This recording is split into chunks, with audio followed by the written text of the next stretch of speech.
welcome to Crime in Court. My name is Heather, and this is the state's case in Part 5 of the Wisconsin versus Steven Avery trial. We are going deep diving into the truth behind the Netflix series Making a Murderer. We're looking at all the evidence, all the police reports, the case files, the transcripts of the trial, which we are currently in right now. So this is part 5 of the state's case. And before we start reading the transcript, I like to give a little overview about where we are. So let's we left off with day 5 in part 4. So we left off on day 5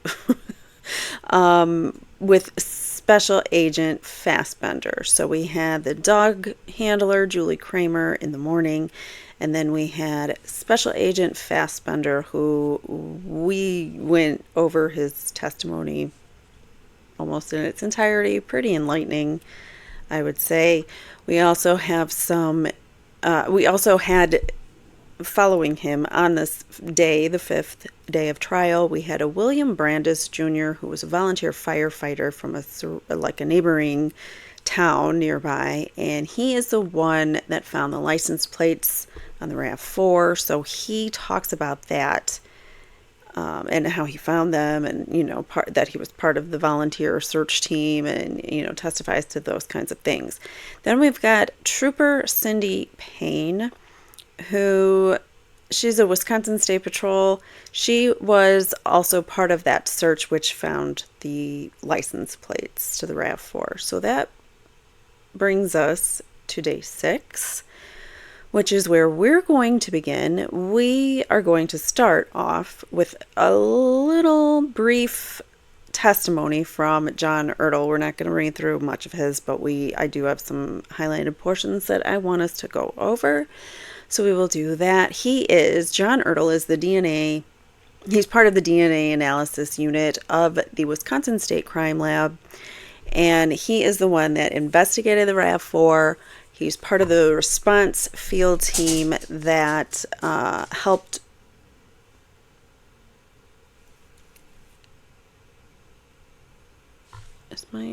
okay. Sorry, I don't think so. I think it's wishful thinking of my dog. I thought my boyfriend was home and he was opening the garage door, but no, I think it was just a car or something, and my dog's all excited thinking that he's home, and that's sad. All right, anyway, sorry. So John Ertl was part of the team that helped remove the RAV4 off of the Steven Avery property. So they tried to put the field response team tried to put a tarp over it because it started raining, so they wanted to preserve the evidence that they could find on the outside of the car. So they wanted to preserve it from any rain washing away any evidence. So they tried the kind of itch like right in the middle of my back. They found sorry for the interruptions of my dog and myself. So they put the tarp on the RAV4. We read that in somebody else's testimony, and then they also, once it wasn't working, it wasn't staying up, so then they got a team to retrieve it and take it off. They drove it into another like a truck, and then to haul it away. So they had the means to do that. They had a truck that fits cars. You know what I mean? Like one of those kinds of trucks. Or a flatbed. I don't know. All right, but they did take it off of the property, and they did it very carefully to preserve evidence. Of course, he's going to talk about that and the procedures. We're only going to go through a little bit, though.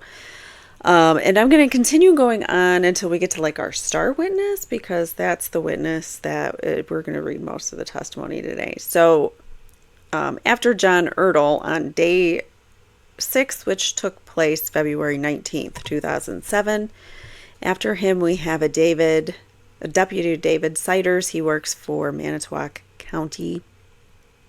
And he found the burn barrel with the mobile phone, Teresa's PDA, her camera, all of her electronic equipment was in the burn barrel outside of Steven Avery's trailer. So that he's the one, Deputy Siders, is the one that found that burn barrel. Up next this day is Sergeant William Tyson, he's with Calumet County Sheriff, finally, someone that's not with Manitowoc, but he was responsible for the security of the RAV4 on November 5th.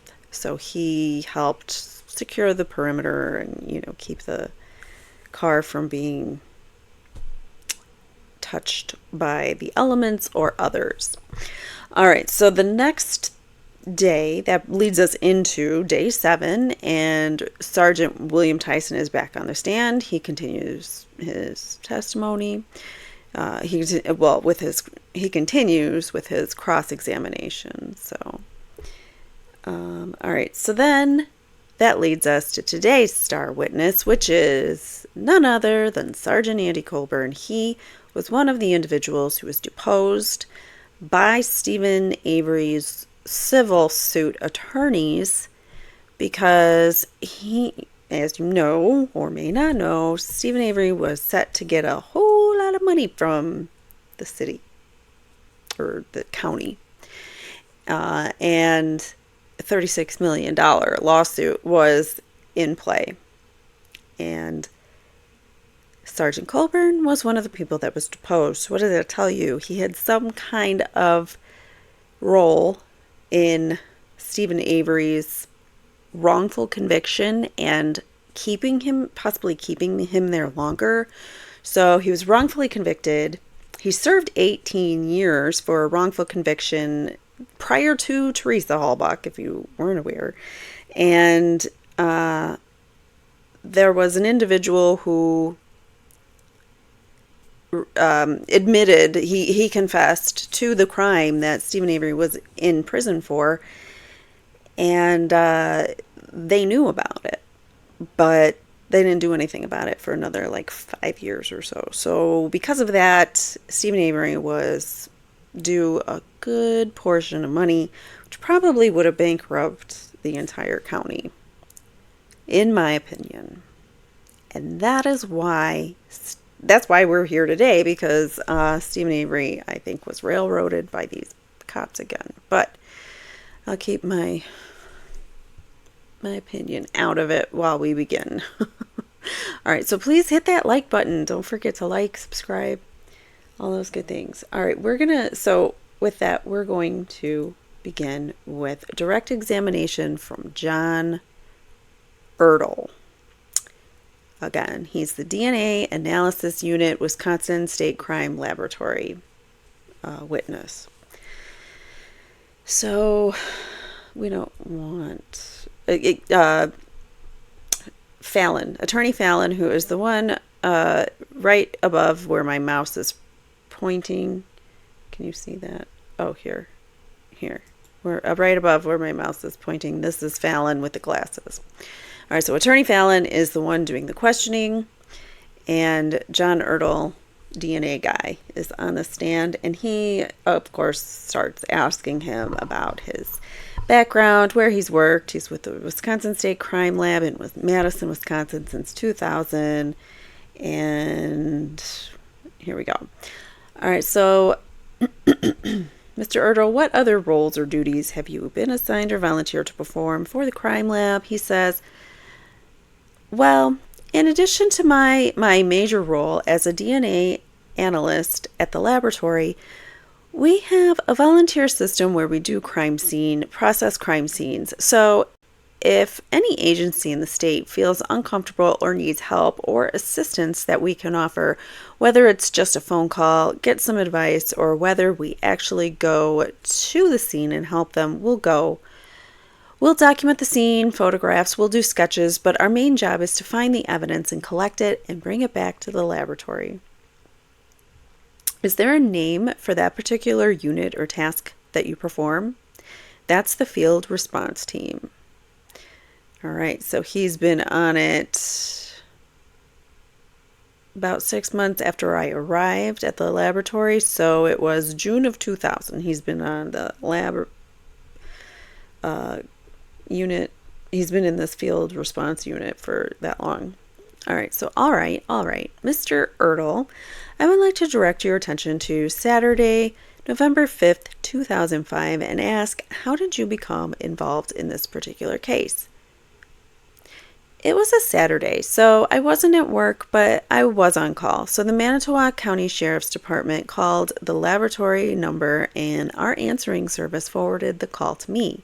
And it was Detective Dave Remacher. Asked that, well, he explained to me that he had a missing persons case out of Calumet County they were getting involved with, but the vehicle belonging to that person had been located in Manitowoc County, and he would like for the lab to come and look at the area around the vehicle and to recover the vehicle and bring it back to the laboratory.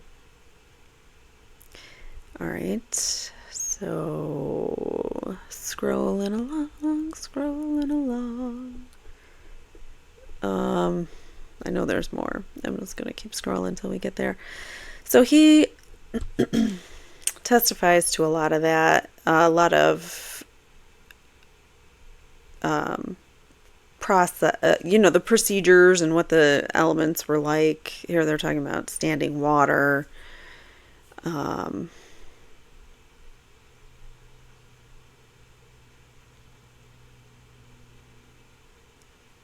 directing your attention more specifically to the Toyota RAV4.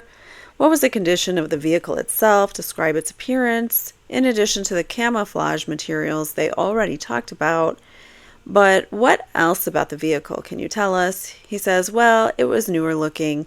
I examined all the items that were around it, that the thought there, if somebody put them there, they had to have touched them somehow. The 3 branches. There may have been places where something would snag on it. Might be clothing fibers. If there was blood involved, there might be blood stains on them. I looked at them for that sort of material. I didn't find any. The cardboard box and the Rambler hood, I thought the surfaces that maybe would hold fingerprints if you had touched it with your fingers. It was a smooth enough surface that it would hold a latent print. So I decided to collect those and return those to the laboratory, and we were going to return the RAV to the laboratory. We couldn't get into the vehicle. All the doors were locked, so the extent of my examination of the inside was shining a flashlight through the windows and just looking inside. All right, and how much time did you say you spent looking inside the vehicle? Oh, there were several of us around the vehicle at that time looking inside. Once all the materials that had been removed from it, that was pretty much the first time anyone could get, close enough to peek inside or to peer inside. All right, we're going to scroll. I'm going to hydrate as I scroll.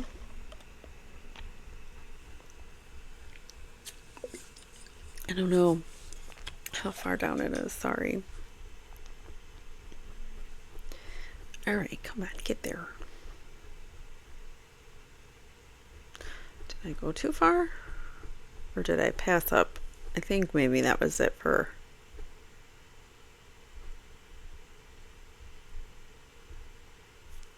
I think that was it for his direct. I didn't do much of his, huh? All right, sorry, I should have done more of that direct. But I want to get through this because our main goal right now is Colborn, so that's okay. That's why I didn't do a whole lot. All right, so cross-examination now of Mr. Ertl by Jerry Buting, who my mouse is under right now, pointing upwards. All right, so we're going to go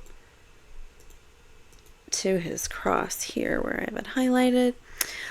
All right, but it does include some training to be able to use these presumptive... Wait, let me back up a little bit here. So your current current title is Senior Forensic Scientist, is that right? Yes. Okay, and you do a lot of DNA testing? Yes. The unit you are attached to is a serology unit. That's a historical name. Yes. Okay, serology, meaning a broader range of bodily fluid testing, right? Correct. Includes BLOOD, that, and saliva? Yes. And in the old days, before DNA, that's where people would do ADO typing of blood and that sort of thing. That's correct. That's not done so much anymore in your lab. That's also correct. All right, but it does include some training to be able to use these presumptive tests for BLOOD. Yes, like phenolphthalein, right? Yes. Or luminol? Yes. And actually, luminol is not what you would consider a presumptive test for BLOOD. It's an aid in identifying the location of it. Okay, but it also identifies so many other agents that it's not specific to blood, right? That's correct. It's really just something to help you visualize some areas so that you can then later go and do the real presumptive tests. That's correct. Okay, now in your training and experiences with evidence collection, would you agree that it's important that if you are collecting evidence at the scene, that you have an objective, disinterested status with regard to the crime scene? Yeah, as a scientist, that's typically the way we like to think of ourselves. Sure, you wouldn't want somebody who has got some personal involvement with the suspect even to be going to the suspect's house. That could taint whatever objectivity that you might otherwise have when you collect evidence. Excuse me, I feel like a horse. Is that right? Attorney Fallon says, objection, speculation, and relevance. The court says, I'm going to sustain the objection. Gary Buting continues. Let me ask it this way. As part of your training and your experience with a crime lab collecting evidence, are there any kind of rules that say only disinterested parties should collect evidence at a scene? I think there are. I don't know if there are formal rules, but there are sort of informal rules. I have not ever had to come up with in regards to a scene, but cases that are submitted to the laboratory, if an analyst happens to know the suspect or the victim, or even their relatives, they will excuse themselves and ask not to be involved in that case. Sure, and that's just common practice. Common practice in your lab, right? Yes. And with regard to collection of scene material, biological type material that they have DNA in them, there's a very specialized, well, I shouldn't say that, but there is a specialized training to go through, and people go through in order to collect that kind of evidence. Yes, there is. So DNA evidence, although it's very helpful to scientists, it also has the drawbacks that it's very sensitive and potentially contamination can affect the results, right? I believe that's a possibility. Okay, and for instance, you know how DNA processing works, but one of the things that's so good about DNA is that you can get profiles from very tiny little amounts of DNA that may be left at a scene, right? Think Idaho 4 and the button on the sheath and the very, very minuscule amount of DNA they claim is Brian Koberger's. Anyways, so little amounts. You can get profiles from very teeny little amounts of DNA that may be left at a scene. Is that right? That's true. And the way that's done is you take what otherwise would be a very tiny amount, and then it's amplified. It's multiplied through this process in the lab to the point where it's testable, correct? That's true. And so when it's in very small stage, or when it's in that very small stage or status, if it's contaminated in some way, then the contaminant is multiplied along with it. Right. Yes, it is. So that has a great potential then to give you unreliable results if that were to happen. It would, I agree. And should that happen, should some evidence come to your lab that's been contaminated at the scene, you wouldn't necessarily know that when you test it, right? That's correct. And so, have you heard of a phrase, garbage in, garbage out, from a science perspective? In regards to computers, usually. Okay, I guess. But in your field, that would also apply to whatever is brought to your lab for DNA testing. If it's contaminated at the beginning, the results will also be contaminated, or I should say unreliable. Yes, nothing that we do at the lab is going to decontaminate it. All right, thank you. And in fact, in your lab then, there is another risk. Items may be contaminated at the scene when they are collected, if they are not collected properly, right? Right. They may be contaminated at some point from the scene until they reach your lab, conceivably, possibly. And then there is also the risk of contamination of an item once it gets to your lab, right? That's also possible. In fact, during the test process, contamination may occur in your lab. Yes.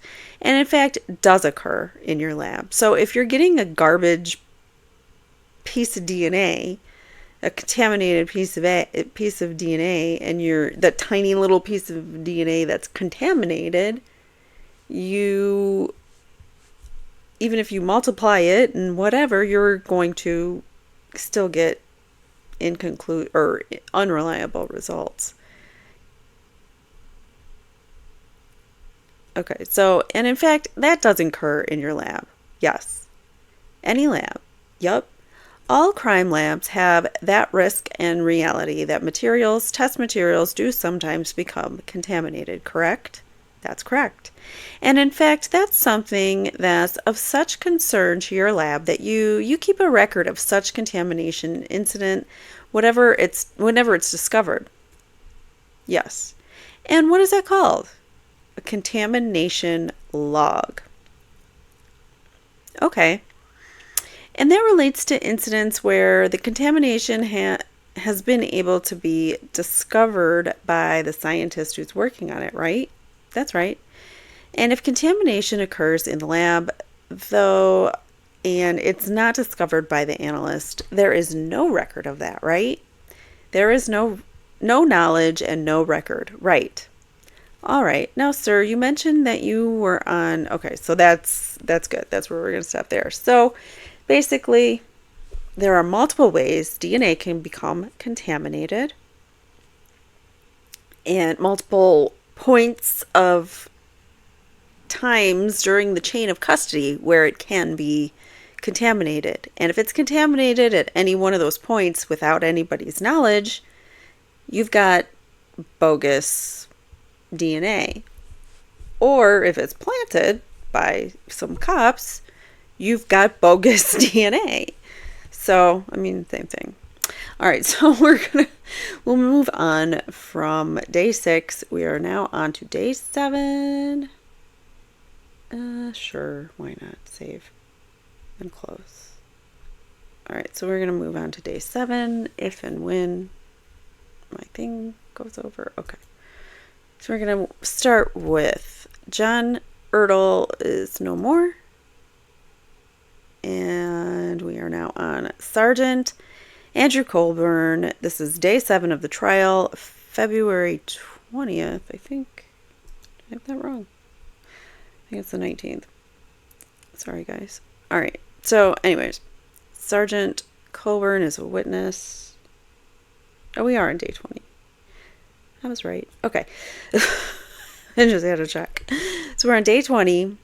I'm sorry, day 7, February 20th, 2007. This is so confusing. All right. So, state's witness, Sergeant Colborn, is on the stand. And again, he is the one who was deposed and potentially part of arresting or being part of that cover-up when Steven Avery was first wrongfully convicted. So, all right, so let's see what Sergeant Andrew Colborn has to say. He's called as a witness, he's sworn in, and he is going to be questioned by Attorney Ken Kratz, who is this guy right there. All right, so by Kratz. Oh, and I have a picture of Colborn too, in case you wanted a little idea of, or a visual of what he looks like. So, and this picture is actually taken. I can't get my hands in the right spot. It's hard. So this guy, his picture was actually taken. This picture specifically was taken, I think, from the Avery trial. That's like a screenshot from that. So, it looks like, you know, what you might remember him by if you watched the, that's what I'm trying to say. If you watch the series, words are hard sometimes. If you watch the series, you might recognize him from that picture. All right, we're going to begin. So, direct examination by Ken Kratz.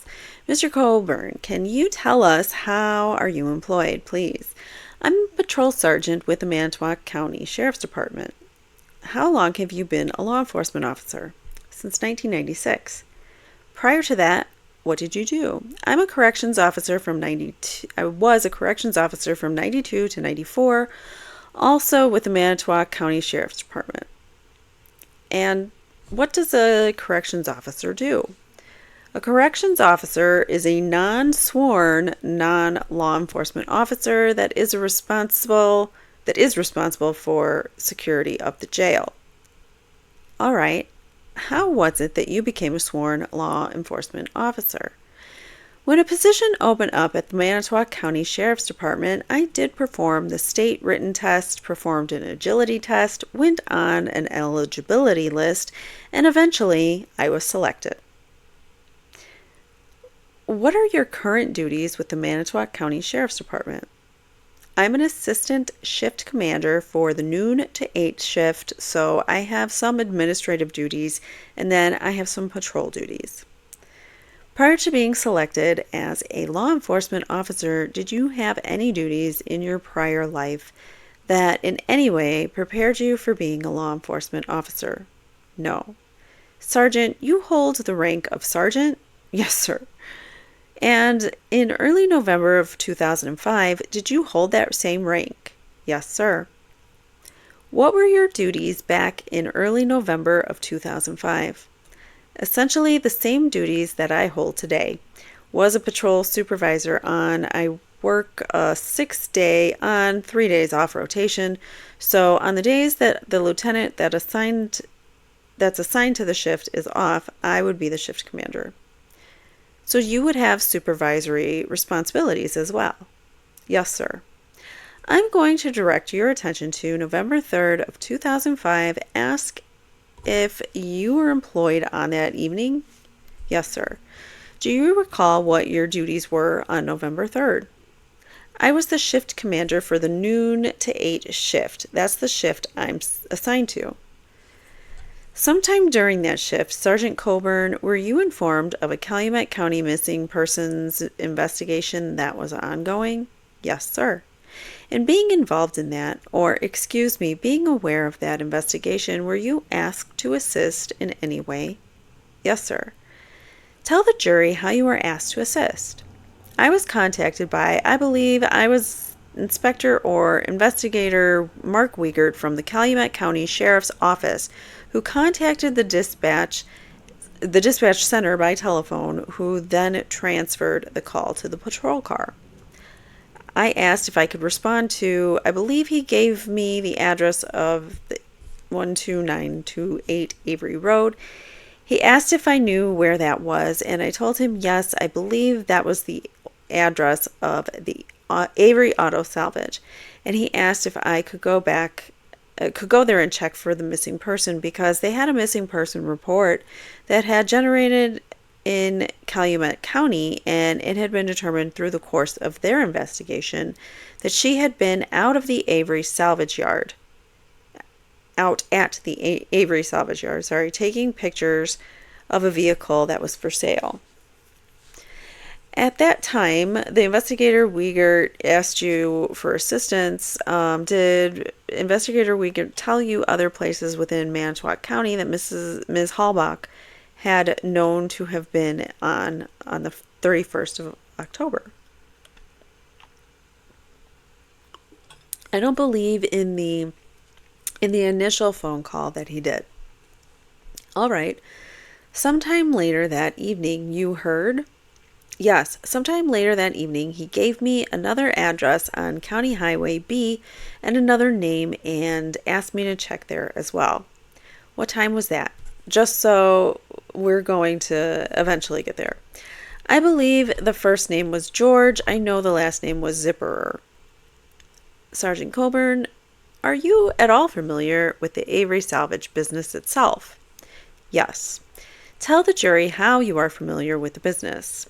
I have been personally a customer of the Avery auto salvage business, as well as I have had contacts there with law enforcement. And I have children that are the same age as some of the owners of Avery Salvage Yard, which I laugh because I think he means I have children that are of the same age of the children of the owners of the salvage yard. Not that the people that own the salvage yard are children. You know what I'm saying? I think their kids are the same age. All right, so I had contacts with them through the course of school events also. All right, let's take those. Well, when we discuss this, I'm showing you what's been received as Exhibit 86. Can you tell what that is? That's an overhead, like an airplane view, bird's eye view of the Avery Auto Salvage. Prior to the 3rd of November 2005, had you been to that property? What is it's 86. I didn't pull that. Hold on. I want to grab 86 for our exhibit, if I may.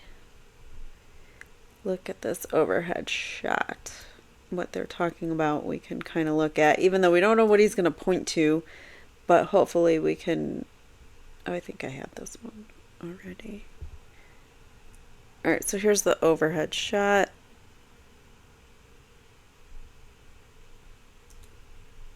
Now here's the overhead shot. Nope, it's not pulling. Why?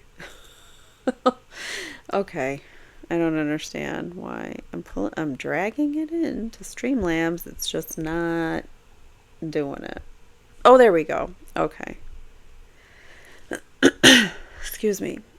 That is a large picture, so let me shrink that down. Whoops.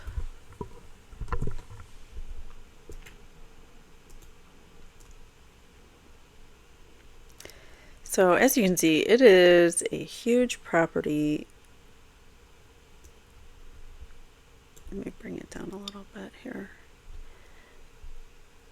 I'm going to leave this portion of the screen for just a little bit of testimony so you can kind of get an overview of the buildings there. And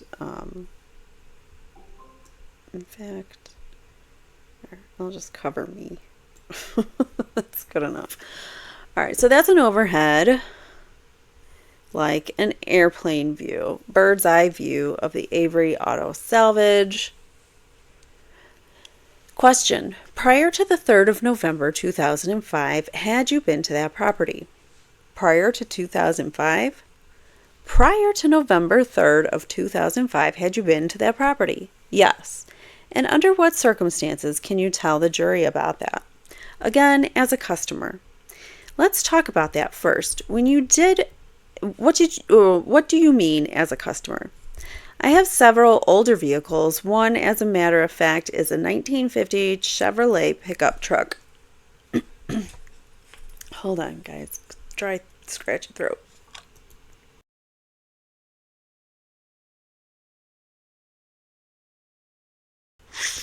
Sorry, I'm having throat issues.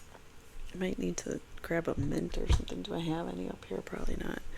All right, so I have several older vehicles. One, as a matter of fact, is the 1950 Chevrolet pickup truck, and in the process of tinkering around with it, I have gone to several auto salvage, and I have always been referred to the Auto Avery Salvage as a place to go if you are looking for an older model vehicle parts or parts for an older model vehicle. Was there one person in particular that you would normally have contact with at the I can never say this, like Avery Auto Salvage? It's like really hard for me to say all three together in the right order. Avery Auto Salvage. All right. No. Actually, usually there were two. Either I had contact with Charles Avery or Ertl Avery. All right. They are brothers, and in fact, the owners of the business. Is that right? Yes, sir. Let me ask you this, Sergeant Colborn. If you know, prior to the 3rd of November 2005, when was the last time that you were at the Avery Auto Salvage business? I think the last time I was there would have been 1999. Can we just talk in shorter sentences here? All right. So at least 6 years previously. Yes, sir. But you knew where it was. Yes, sir. Then on November 3rd, after Mr. Wiegert asked for your help, did you proceed to that scene? Yes, sir. And that's 2005, is that right? Yes, sir. Can you tell the jury, please, what happened when you got there on November 3rd? Again, I knew that Ertl Avery, who is probably the person that I have had the most contact with or know the best, doesn't live on the Avery Auto Salvage property, so what I was initially trying to do was to make contact with Charles Avery, who does reside there.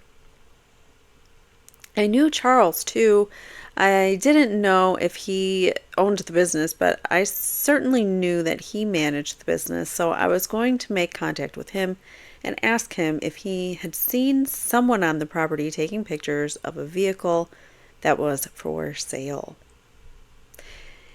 In looking for Charles Avery, do you remember what building you went to? Well, initially, I was kind of surprised when I drove in because the shop area, there were new buildings there and things had changed since the last time I was there. But I was attempting to make contact at his residence, which I believe is right behind the large square-shaped building. We're handing you a laser pointer to assist you in your testimony. I thought that was his residence right there, and you were pointing actually to the residence, which would be just south of that one right there. And you have to wait until I finish my questions, sir. You are pointing to a trailer or residence just south of the Avery business itself, and I think counsel is willing to stipulate that is Charles' residence. I don't know if we can tell from here whose residence is what. Not really. I mean, I can zoom in, but it still doesn't really help. I don't know where Steven's trailer is. Oh, that's why because Steven's trailer is right here where my mouse, oh wait, wrong screen. Okay. I can't show you this. Hold on.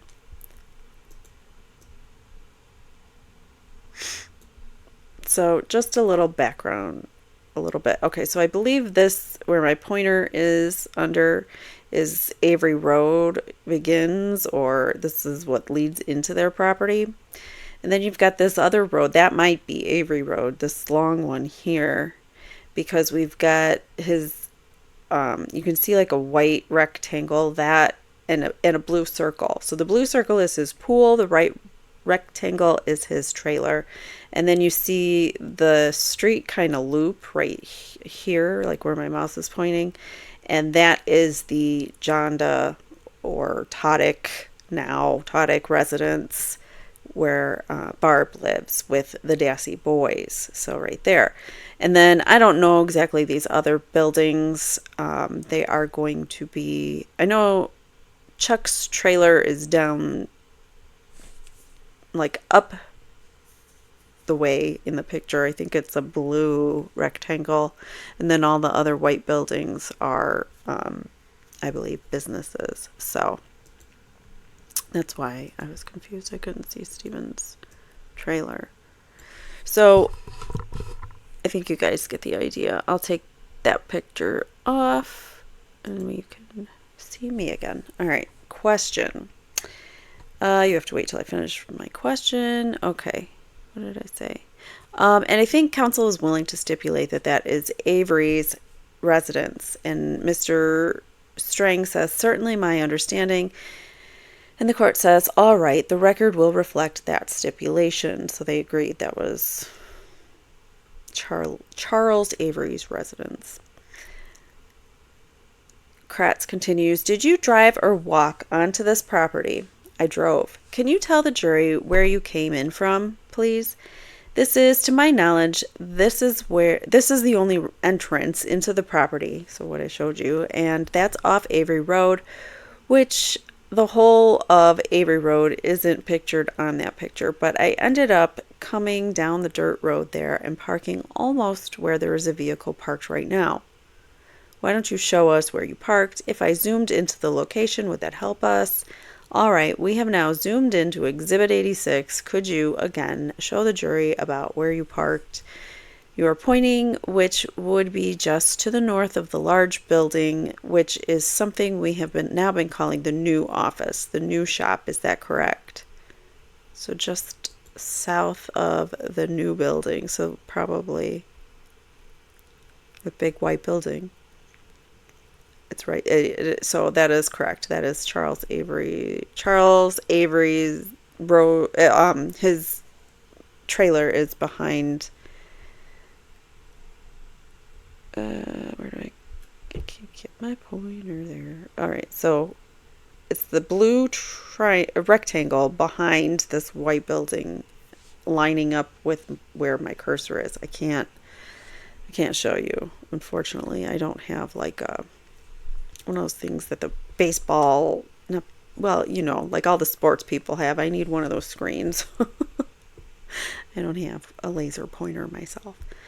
All right, so you are pointing, you are pointing to which would be just the north of the large building, which is south, or something we have been calling the new office of the new shop. Is that correct? Yes, sir. All right, after parking at that location, tell the jury what happened. By the way, about what time was it that you got there? I'm guessing around 7, between 6:30 and 7:30. Was it light or was it dark? It was dark. After parking there, Sergeant Colborn, what happened? I got excited. I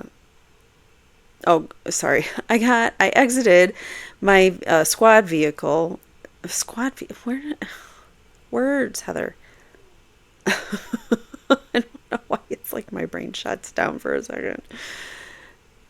Let's read that again. After parking there, Sergeant Colborn, what happened?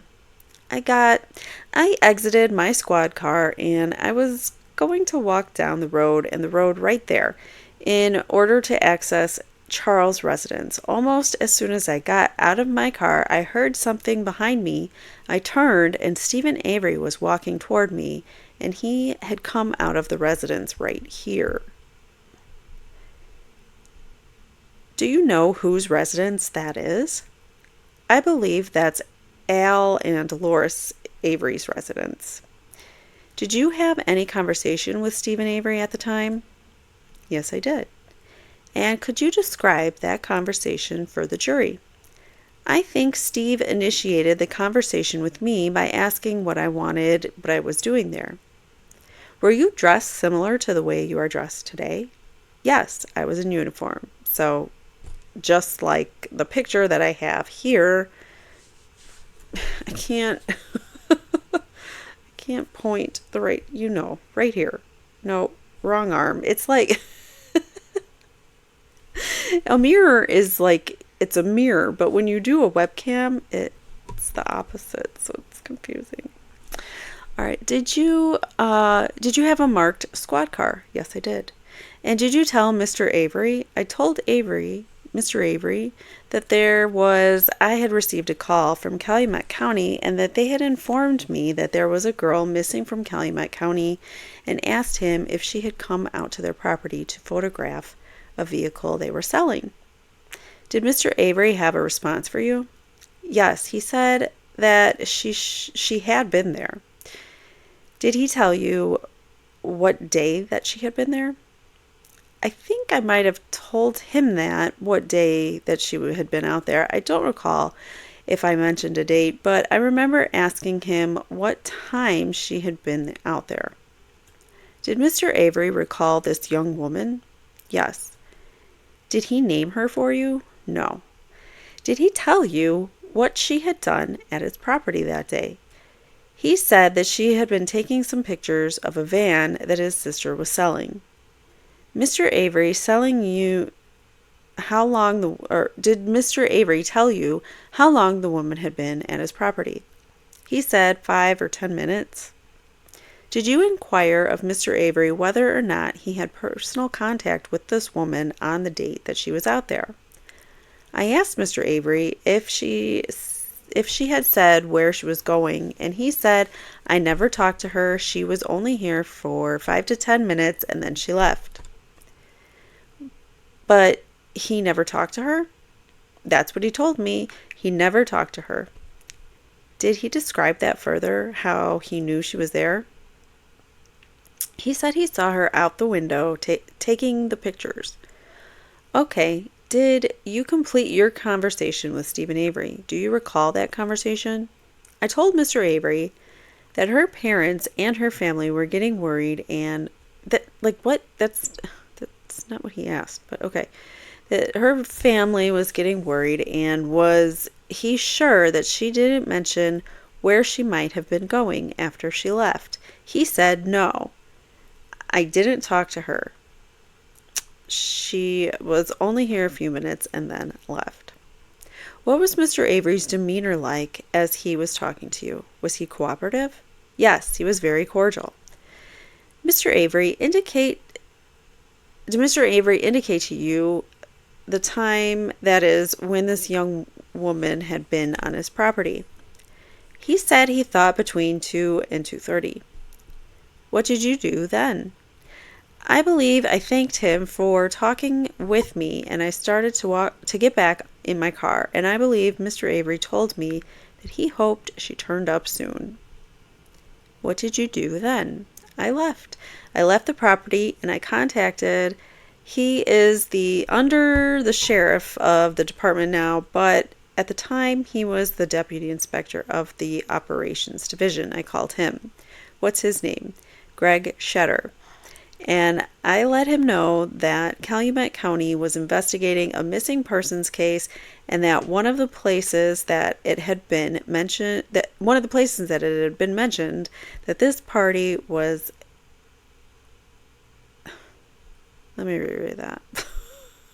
And I let him know that Calumet County was investigating a missing persons case, and that one of the places that it had been mentioned that this party was on at the Avery salvage yard, and I just left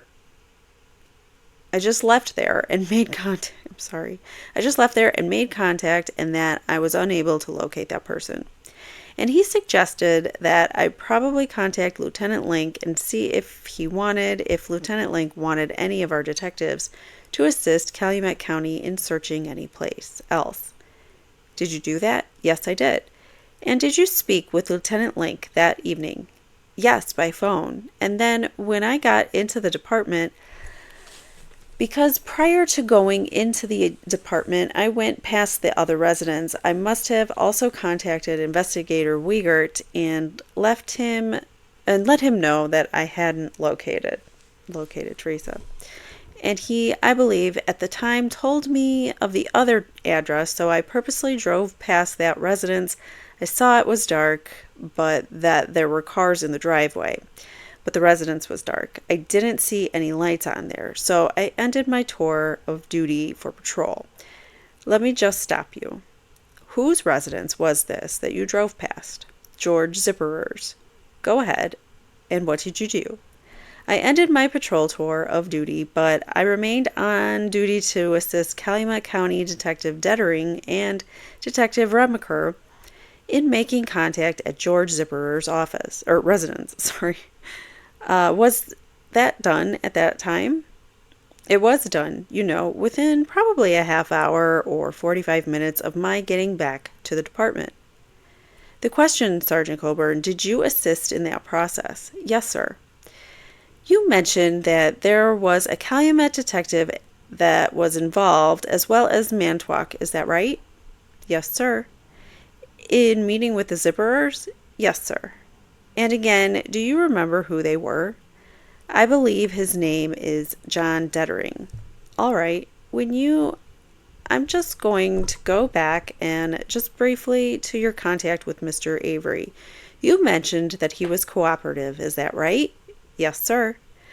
I want you to remember back as best you can, Sergeant Colborn, at the initial meeting with Mr. Avery. You, Sergeant Andy Colborn, did you have any feelings or any inclination that Mr. Avery may have been involved in Ms. Halbach's disappearance? Not at the time, no. Did you do anything on the 3rd of November to further investigate Mr. Avery? On the 3rd? Yes. No, sir. Did you ever go back on his property on the 3rd? No, sir. After going to the Zipperers with Detective, I think it was Remacher and Dettering, what did you do after that? After we were completed at the Zipperers? Yes, I went home. I was done with, I was already on overtime. I checked out and went home. Do you know about what time that was? 10:30, 11 at night, maybe? All right, do you remember what you did the rest of the evening? Just probably fell asleep on the couch. I went to bed and, fell asleep. The next day, on the 4th of November, were you working that day? No, sir. I was off that day. It was a Friday, is that right? Yes, sir. Do you remember what you did on the 4th? We'll get back to that, but do you recall generally your day on the 4th of November? Yes, sir. Move your attention one day further on the 5th, Saturday, the 5th. So he asks him if he remembers his day on the 4th. He says yes, and then he doesn't ask him anything about the 4th. So why is that relevant then? All right, so move your attention one day further. On the 5th, Saturday, the 5th of November, do you recall what you were doing that day or that morning? That was also a regularly scheduled day off for me. Yes, I recall what I did on that day. We'll get into the morning, but just let me jump right into this investigation. Were you contacted at all by any supervisors or superiors that day and asked to participate in this case? I was contacted by the noon to 8 shift commander for the day, and he did ask me to come into work and pick up a patrol vehicle and respond out to the Avery salvage yard. And did you do that? Yes. In a marked vehicle? Yes, I did take a marked vehicle out there. About what time was it when you arrived at the Avery scene itself? Do you recall? I know I left my house between 4 and 4:30. I probably got out to the Avery salvage yard between 5:15 and 5:30, maybe. To your best recollection? Yes. What happened when you got to the Avery salvage business? I made contact with the same supervisor who had called me, and I asked him, "What do you want me to do?" And I informed him that there was a deputy there that had some personal business or matters to attend to. She had been out there since apparently earlier in that day, and he asked me to transport the deputy back to the department so that she could get her own private vehicle and go home, and then come back out to the Avery salvage yard and provide security. I don't know who that was. And did you do that? Yes. What did you do when you got back to the Avery business? Tried to stay in the car as much as possible because it was pouring, but they directed my attention to a place way off in the salvage yard where I could see some lights, and somewhere up in the area here they just told me to sit in the car and not let anyone go down by those roads. Providing scene security up near what would be the business buildings, is that right? Yes. And did you do that? Yes. How long did you have that responsibility? Maybe like an hour, hour and a half. And I was then told that actually I could go home, so I was preparing to do that. I was checking all my equipment to make sure I had everything that I got out there, came out there with. And when I was told that I was going to be needed in a different capacity and not go home. All right, let me ask you this, Sergeant Colborn. Any time that day, any time on the 5th of November, did you ever make your way down towards the pond or down towards the southeast quadrant of the Avery salvage property? No, sir. Could you point to that area for us with the laser pointer? Point to the northeast corner of the property. I'll specifically ask you about the area. Did you go near that area at all on the 5th of November? No, sir. How about on the 3rd, when you were there 2 days earlier talking to Steven Avery? No, sir. And were you down there at all on the 4th of November? No, sir. When initially being told that you could leave, or that you were in effect packing up to leave, who was it that approached you with other duties? And that would be Detective Remacher. Do you know what you were being asked to do then? He just said, you may want to check in with Inspector Wiegert, Detective Wiegert, before you go home, because you could see the huge area here. It's going to have to be checked, and we don't have a lot of people here to do it. Do you know how many sworn law enforcement officers were on scene at the time, or is that something that you wouldn't be able to have a guess? No, I didn't take a head count. I don't know. I would ballpark it at 50 or less, but I don't know. All right, now 50 sounds like a lot of police officers. Do you think that's a lot for the size scene? Attorney Strang objects, saying irrelevant, and the court says sustained. Did you check in with Investigator Wiegert before you left? Yes, sir. And can you tell the jury to please what that conversation was? I believe he asked me if I was an evidence technician, and I said, yes, I am. And let me stop you there. What all goes into being an evidence technician? It's an investigative portion. It's an investigative duty some police officers are trained to do, and some who may not be interested in it that are not. Not every police officer is an evidence technician. You do get special training on how to do photographing, how to identify evidence, how to collect evidence without destroying it. All right, and you had been through that training. Yes, sir. With Manitowoc County, that is, with the Sheriff's Department, you had performed evidence collection duties prior to November 5th of 2005. Yes, sir. And how long had you been in evidence tech? Since 1997. Have you ever executed a search warrant or collected evidence in that capacity before? Yes, sir.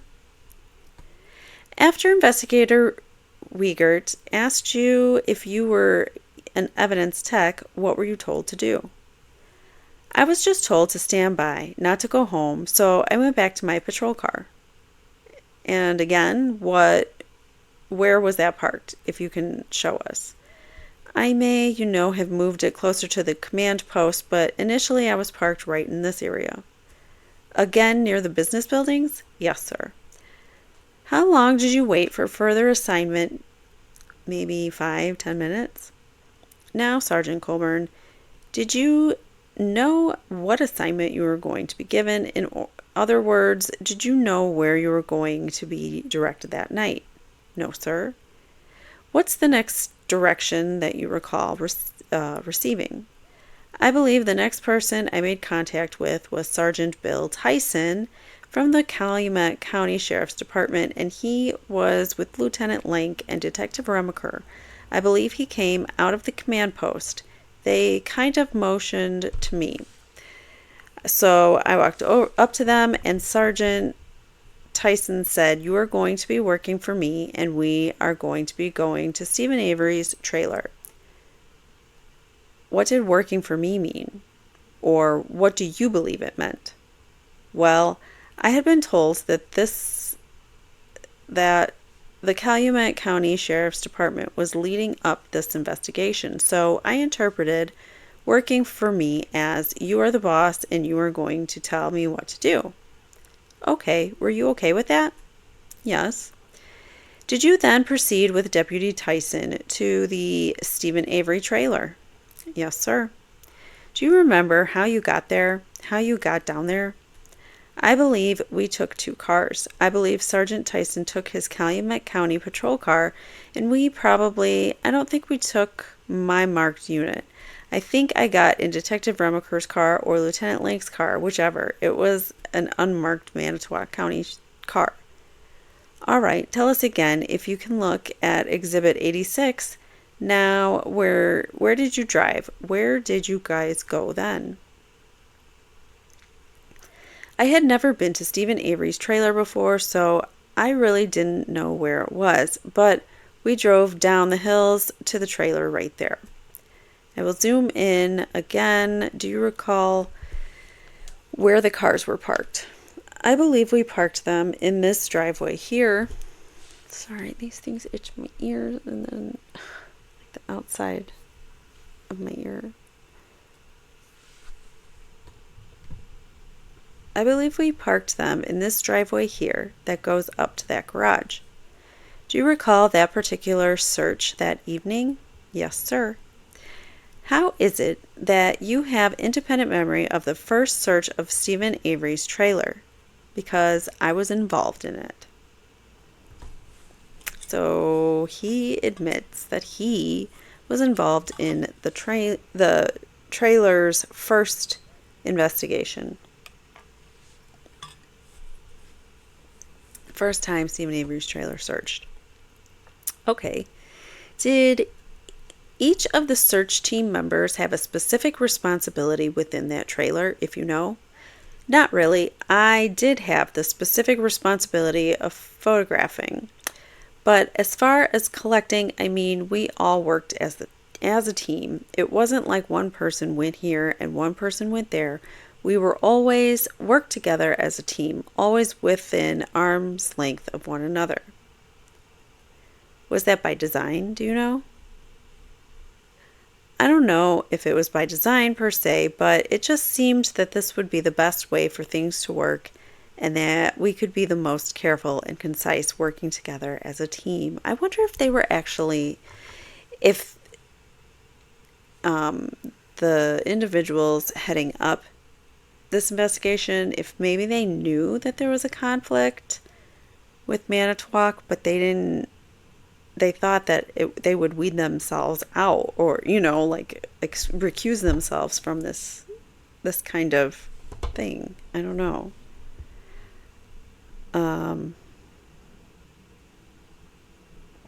This would be the best way for things to work out and that we could be the most careful and concise working together as a team. All right, let me ask you, Sergeant Colborn, did you know the kinds of things that you were looking for in Steven Avery's trailer? Not specifically, no. Was there generally a term of things that you were looking for? I was looking for any evidence that would substantiate or eliminate her having been there. Who's her? Teresa Halbach. What rooms were what rooms were it that the four of you searched? This is not my grammar. I'm just reading it. I believe that first night we did search the entire trailer. We started in what I term to be the master bedroom or the largest bedroom.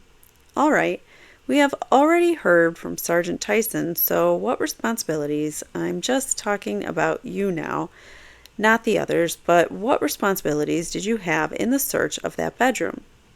Again, initially, I did all the photographing that night with a 35 millimeter, and then I was looking in. There was a bookcase there, piece of furniture next to the bed, and a desk next to that. And while I say it's the larger bedroom, it's still kind of small bedroom, so those pieces of furniture were almost tight together. And there was very little distance between the bed and those pieces of furniture. I mean, maybe 2 feet. And that's the area that I was specifically searching. How many in that bedroom? I'm sorry. How many men were in that bedroom? There were myself, Detective Remacher, Lieutenant Link, and Sergeant Tyson.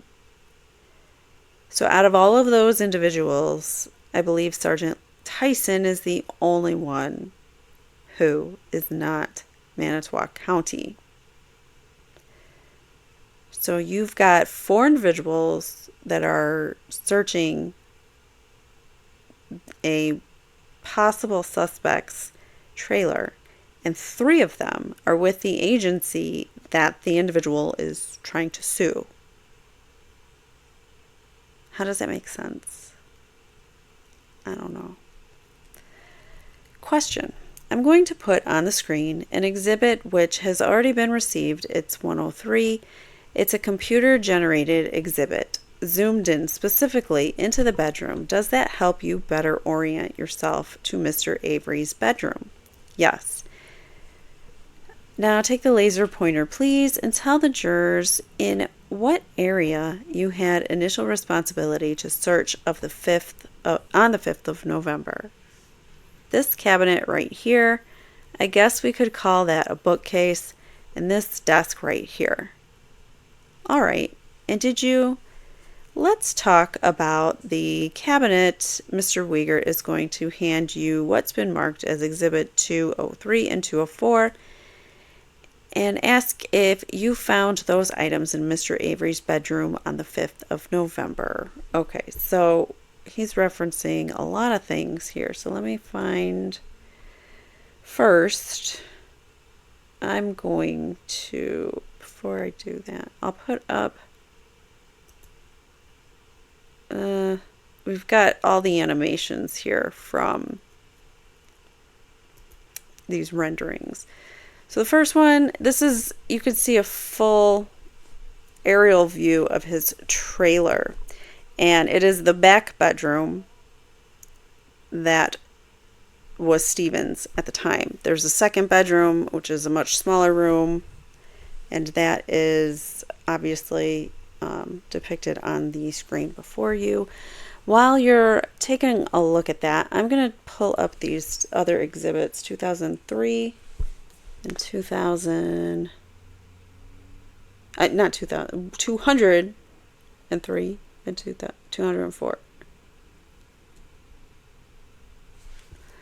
So yeah, so Steven's trailer, obviously, in front of you. I'm gonna hide that one now. I'll show you this one. So that's one angle of it, and then that's the other angle of the bedroom. So just to give you an idea, I'm gonna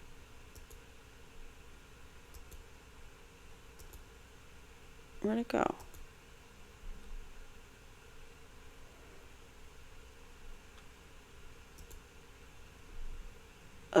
What's happening? Okay. Sorry. I was trying to show you the animations. So here's one angle, another angle. Sorry. So take a look at that while I get these other two. Oh, they're not here. I don't have 203 or 204. They're not on here. Oh well. So we don't have those particular.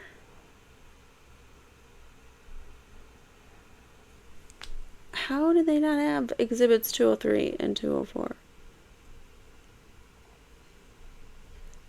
Because I'm going to keep looking for 1 second.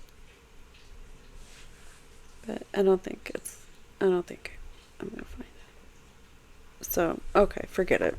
Never mind. Let's get back to testimony. You guys can look at that for a little bit longer. Here, can we do like a side by side?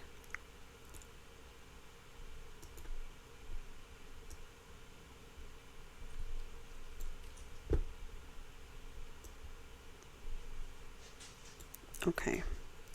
I'm trying to move things. Nothing's moving here. I'm really like getting frustrated with stuff, not wanting to move or do what it's supposed to. So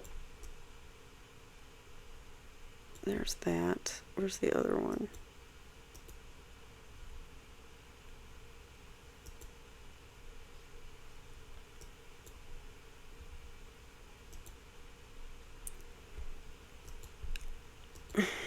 Sorry, I'm trying to just let you see the side by sides, and of course it's so much more difficult than it needs to be.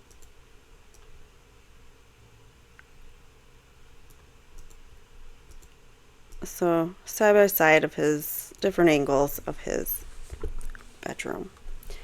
That's all I was trying to do. It was taking forever to like get the things to cooperate. I'm struggling here with it. All right, so you guys look at those.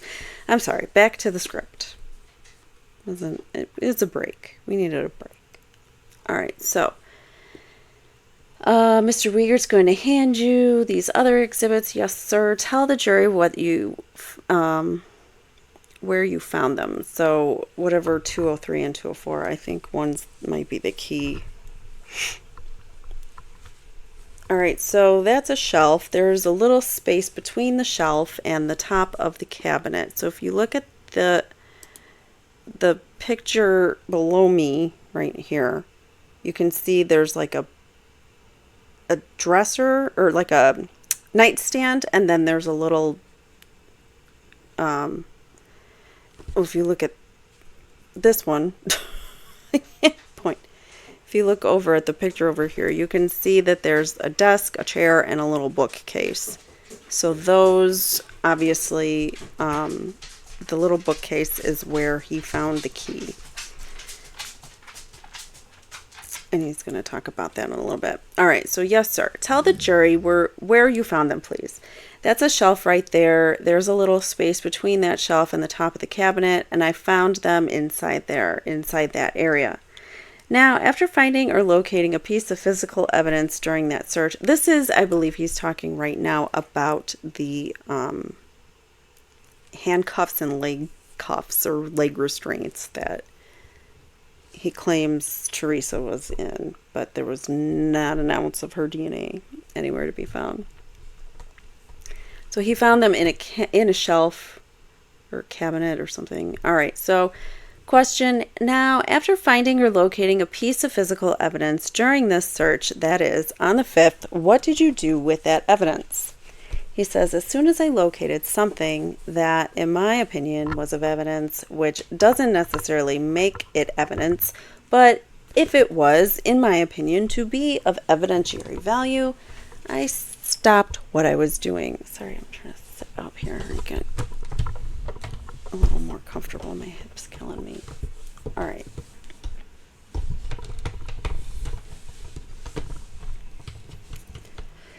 Okay.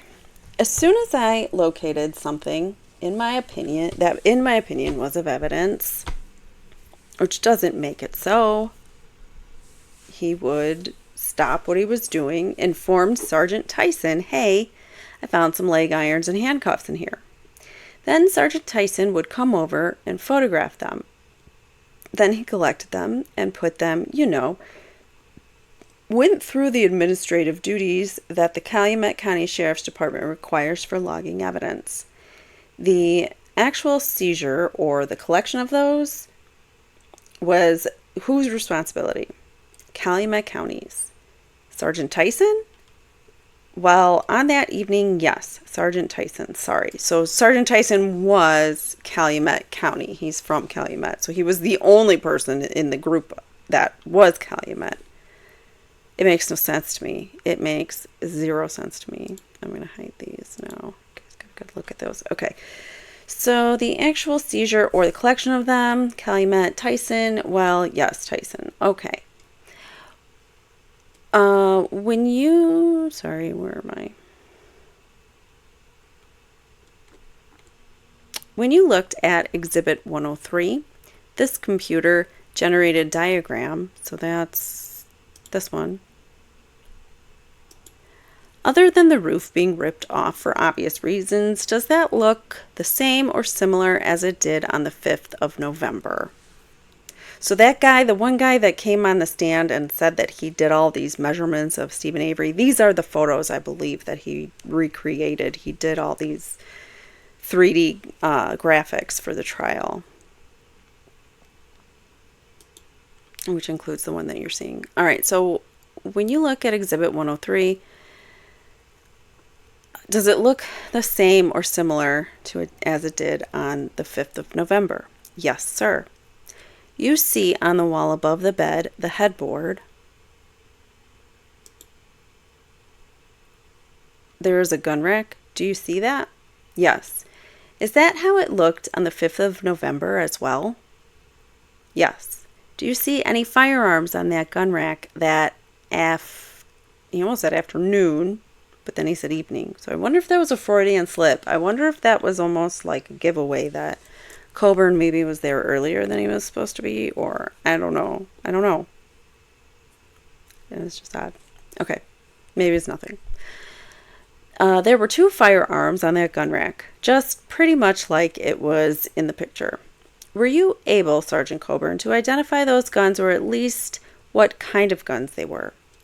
I know as soon as we walk into the room, we noticed the guns right away. I probably stood right about here and could see that one of the guns, I believe it's the lower one, was a muzzle loader, and it had a piece of masking tape on the stock that said Steve. So it was most definitely his gun then, if his name was on it in duct tape or masking tape.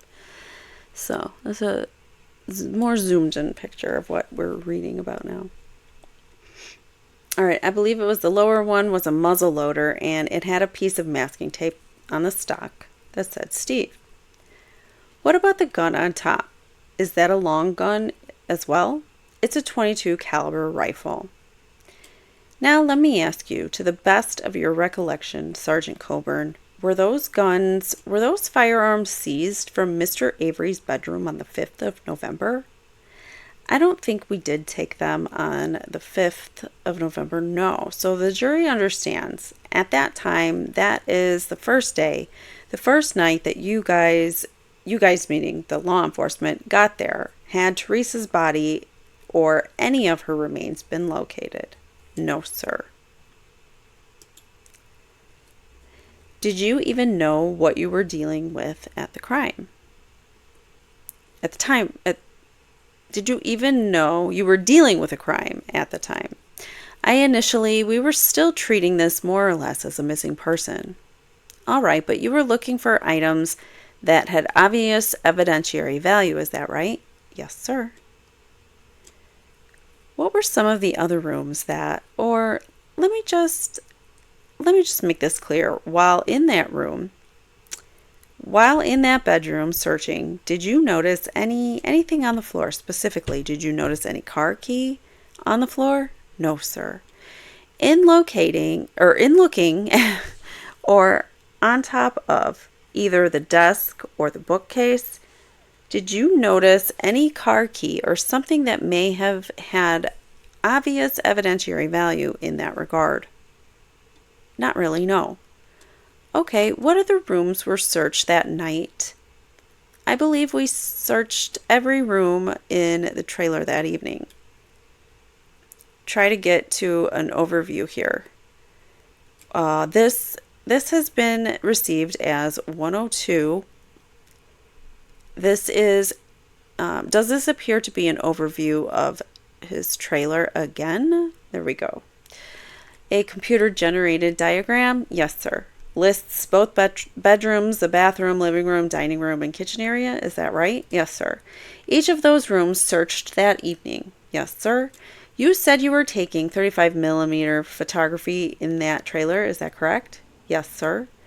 What were those photographs, or were those photographs also being taken? Were there other photographs also being taken? I believe Detective Remacher had bought a small digital camera in as well, and he was taking some digital photos as well. I show you a photo that's been received as evidence. This is exhibit number 163, and I ask you if you recognize this particular photograph. That's a photograph of the master bedroom area I was just talking about in the Steven Avery's trailer. Is that how it looked on the 5th? So what was that? 163. Let me see if I can find it quickly. If not, we'll move on. 163. We do have 163. Let me download. And I'll show you guys in a second. This is a picture of his bedroom. Or one of the many pictures, I'm sure, of his bedroom. Alright, so 163. Here we go.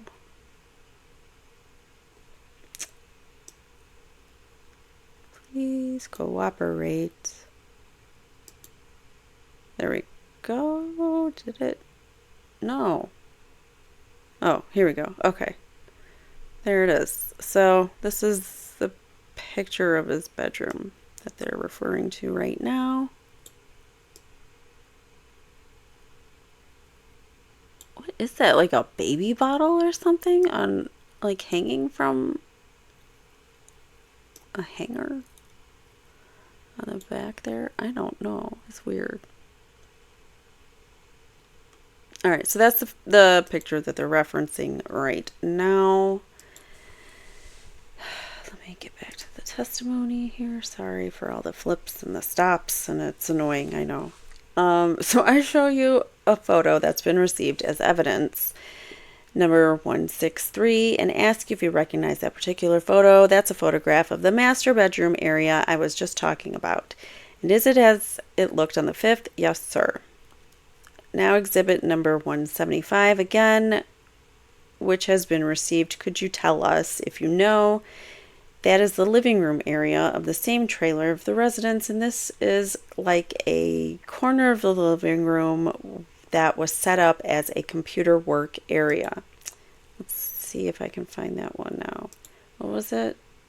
I already forgot the number. 175. Alrighty, here.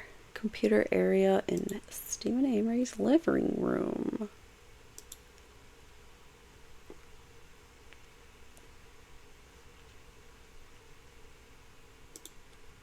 One second.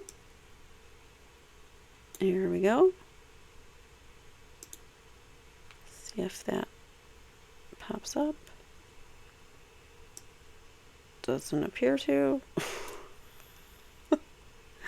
It's like I'm telling you what to do. I'm dragging it and it's not.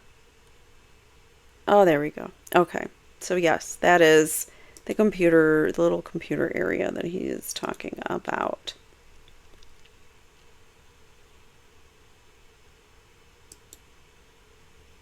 What just happened?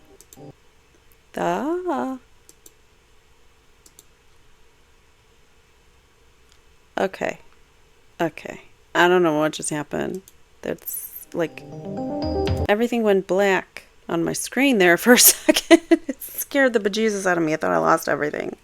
Again, this is not the first time I have started and stopped the stream due to interruptions, and you got to start all over, and I lost an hour's worth of recording time earlier. So I know there's been a lot of errors and things, and I apologize, and I'm going back and forth and whatever, but I'm human, and I'm anything but perfect. All right, so let's keep going. This is the computer area. All right, so that's in the living room area of the same trailer, the same residence, and this is like a corner of the living room that was set up as a computer work area. Was that an area that you and your colleagues searched that evening? Detective Remacher was the primary officer that looked at that area, but he did call me over a couple of times to have me take pictures of items that he had found. You can't fit 4 grown men into that, no sir, corner, is that right? After the search was completed, or when the search was wrapping up, could you tell us how that search ended, how that effort ended?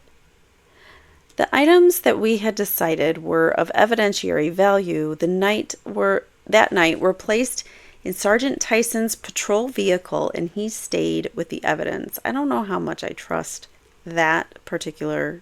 Oh, I guess it can come back on screen. I don't know how much I trust that particular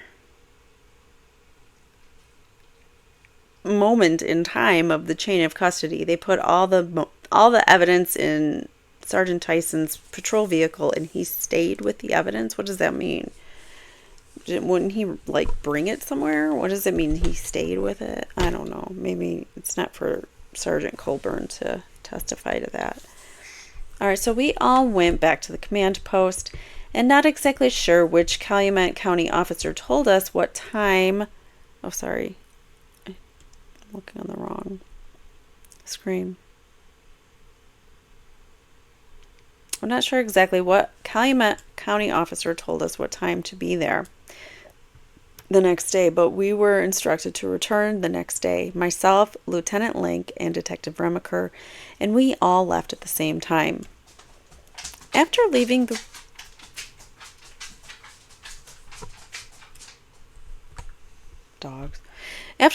residence on the 5th, can you tell the jury where you went, please?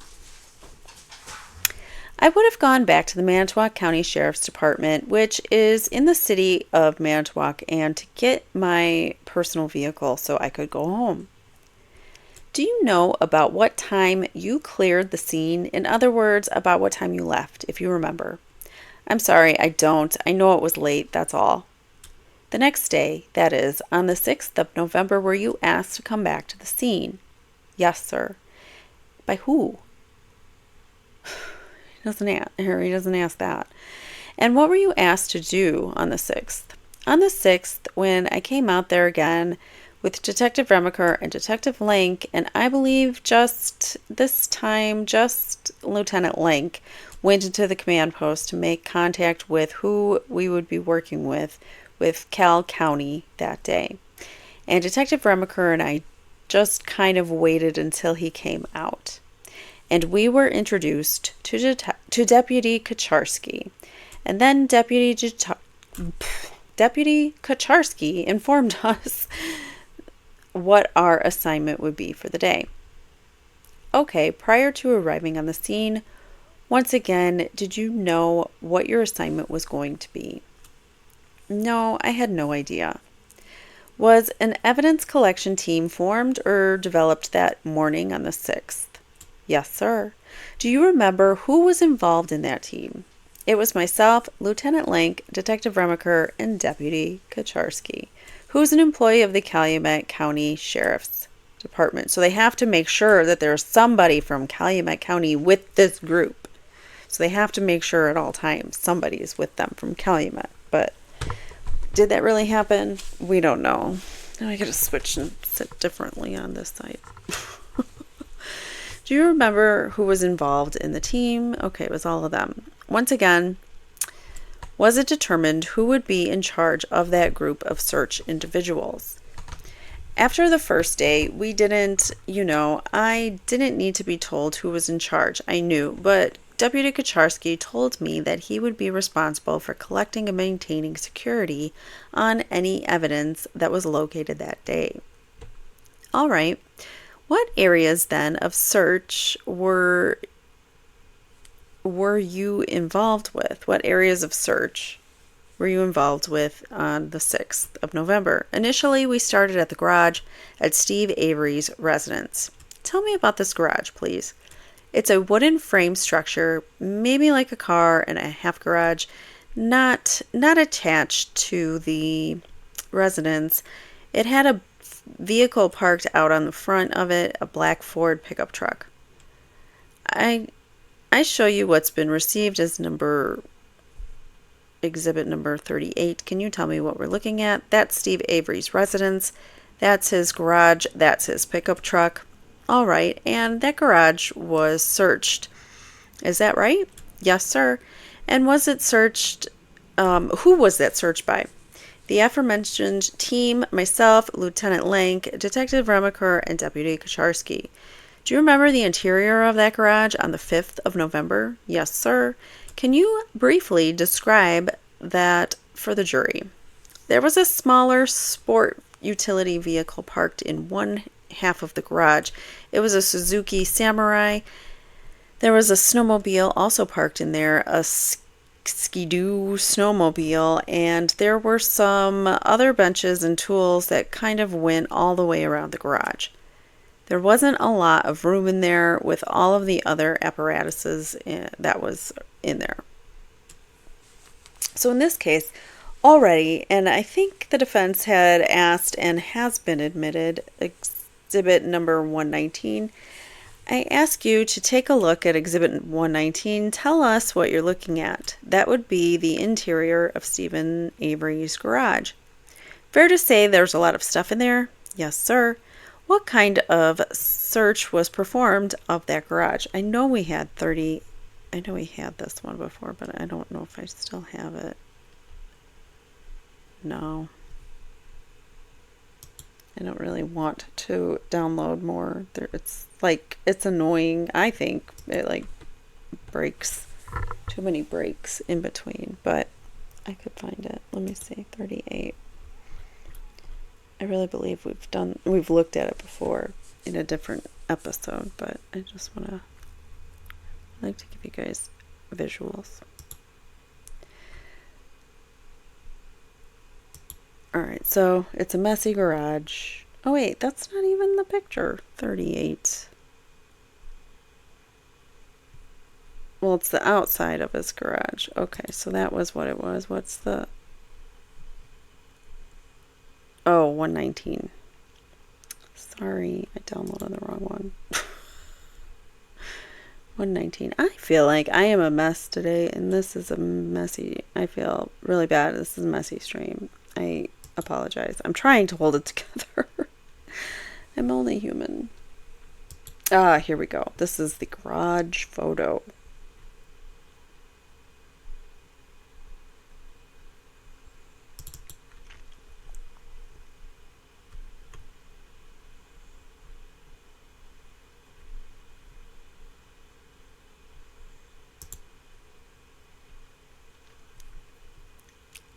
There, so you can see his garage. It's got a John Deere tractor, all sorts of garbage. Does it look like somebody was unalived in there and then they cleaned up all of the biological material but left everything else messy and dirty? Is that even possible? Absolutely 100% no, I would say, but you know what? That's what Manitowoc County thinks. They think that Steven Avery is a special cleaner guy that, the people you call to clean after a crime. They think that he is capable of that level of clean when they've seen his messy trailer and his messy garage. It makes no sense, but okay. All right, so have you searched, where were we? Fair to say there's a lot of stuff there. Yes, sir. What kind of search was performed of the garage? Well, the same type of, search that we had performed the night before in his residence. We were looking for anything that would lead us to believe that there was a missing person in there. Each of the items that we see, and we can even zoom in on some of these, with each and every one of these items removed from the garage and thoroughly searched or searched under every one of these. No, sir. Wasn't that kind of search. Or it wasn't that kind of search? No. In a very broad way, that is in an overview fashion, because we're going to hear from Deputy Kacharski, but in a very broad sense, can you tell us the kinds of things that were recovered or viewed while you were in that garage? Almost as soon as we stepped into the garage, I noticed, as did everyone else, that there were several spent shell casings lying on the floor of the garage. What's a shell casing? It's the brass portion of the bullet. After the bullet has been expended or fired, the casing is usually ejected through from the firearm and lands in close proximity to the shooter, usually on the ground. Let me ask you this, Sergeant Colborn, are you familiar with shell casings for different kinds of or different calibers of firearms? Yes. By visual inspection, that is, without picking them up or without even taking a look at those shell casings, were you able to determine what caliber weapon was used to fire those bullets? Yes. And how were you able to determine that? The shell casings that were lying on the ground were small, for one. They were brass, and they didn't have a center primer. They had been fired on the corner of the bottom of the casing, in other words, the rim of the casing. And a .22 caliber weapon is one of the only weapons that is a rim fire weapon. Most weapons have a primer in the center of the bullet. This does not. It was fired off the rim. How many? Okay, I'm going to skip through some of this bullet testing. I want to go to where I found the keys. Well, that's a good question. Looking at the junk that we see here in a 1-hour search, were you able to thoroughly search this garage? No. But does it look like someone's life had just been ended in there? Also, no. Yeah. All right, so let's keep going. I want to skip through some of this.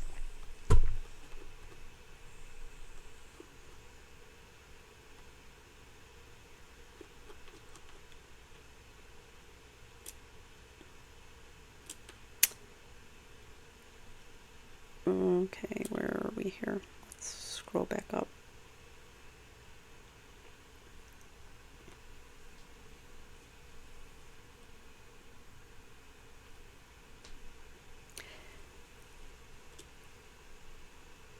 Oh, he got pulled away for another project. That's what he's talking about there. Sorry. I'm trying to find closer to where we are with the garage. Oh, here. Okay, perfect. Did you have occasion that day to re-enter Steven Avery's trailer? I believe that was the day our whole team was asked to go back into Steve's trailer and obtain serial number. I think that was the day that we were asked to obtain a serial number off of Steven's computer, the tower portion of his computer, so they could get a search warrant for it. Are you sure about that, or are you guessing? I'm not positive if that was the day or not. I know that was one of the assignments that I completed. I thought it was that day, but I'm not positive. I do know also that that day we had to go back into Steven Avery's trailer and collect his weapons. Can you again describe those weapons? He had a 2-place or gun rack over his bed. There were 2 weapons on the gun rack. One was a .22 caliber rifle, and the other one was if I remember correctly, a .50 caliber muzzle loader. We're going to have these marked Actually, Attorney Kratz says, Mr. Fallon, if you could have them marked, they're marked. Okay, blah, blah, blah, blah, blah. Some more about the rifles and stuff. We don't want the weapon, all the weapon information. Let's...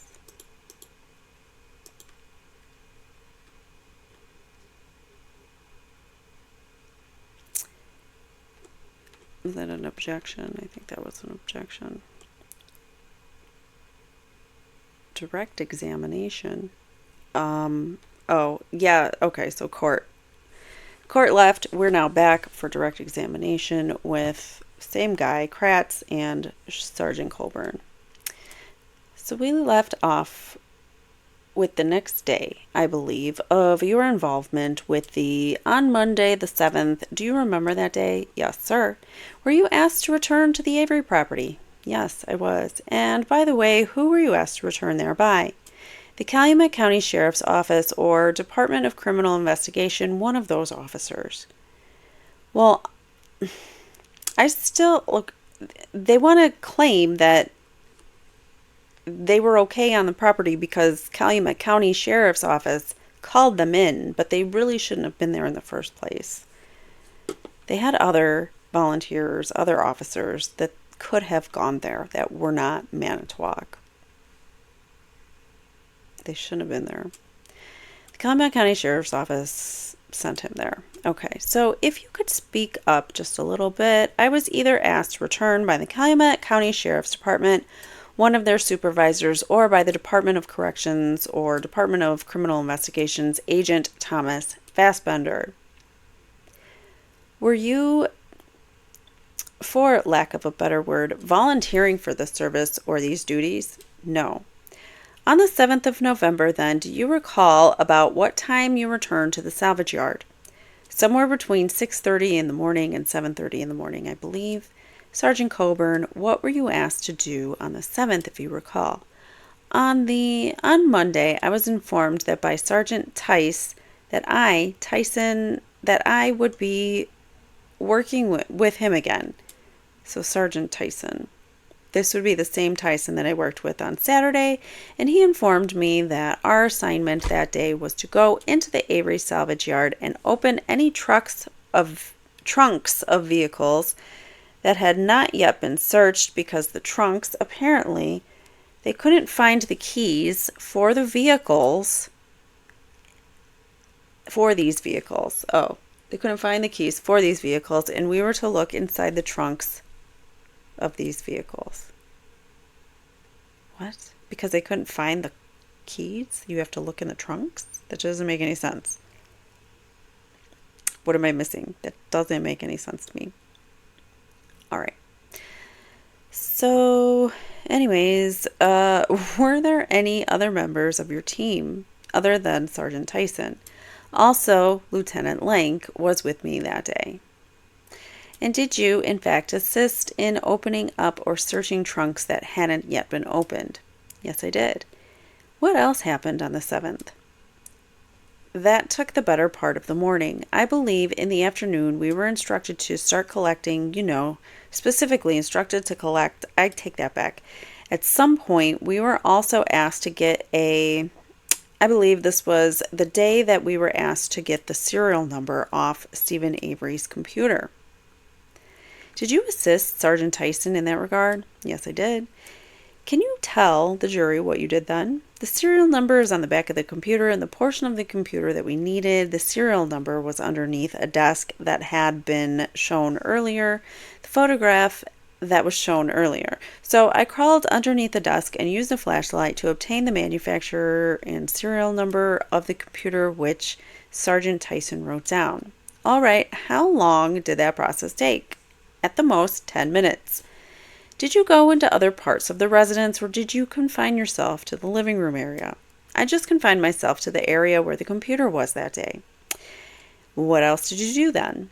I believe we were instructed then to start collecting some firearms from the residents that were on the Avery property, I believe specifically Barb Jonda's residence. And did you do that? Yes, sir. All right, what's the next thing that you did on the 7th? I know at one point I was asked to take some photographs, I believe, of a burn barrel that was on Steven Avery's property. I did do that. Which burn barrel did you take photographs of? It was the burn barrel that was that was in close proximity to Steven's trailer, and I remember it had a car wheel in it. To orient us to that, there's an exhibit which has been received. It's Exhibit 114. It's again an exterior computer animation. If you take your laser pointer up there, tell us what we're looking at and what burn barrel you were asked to examine and photograph. That burn barrel right there, I remember right on one, either this side or this side of it, there was a car wheel standing out of the edge of the tire and of its edge with a tire missing. So a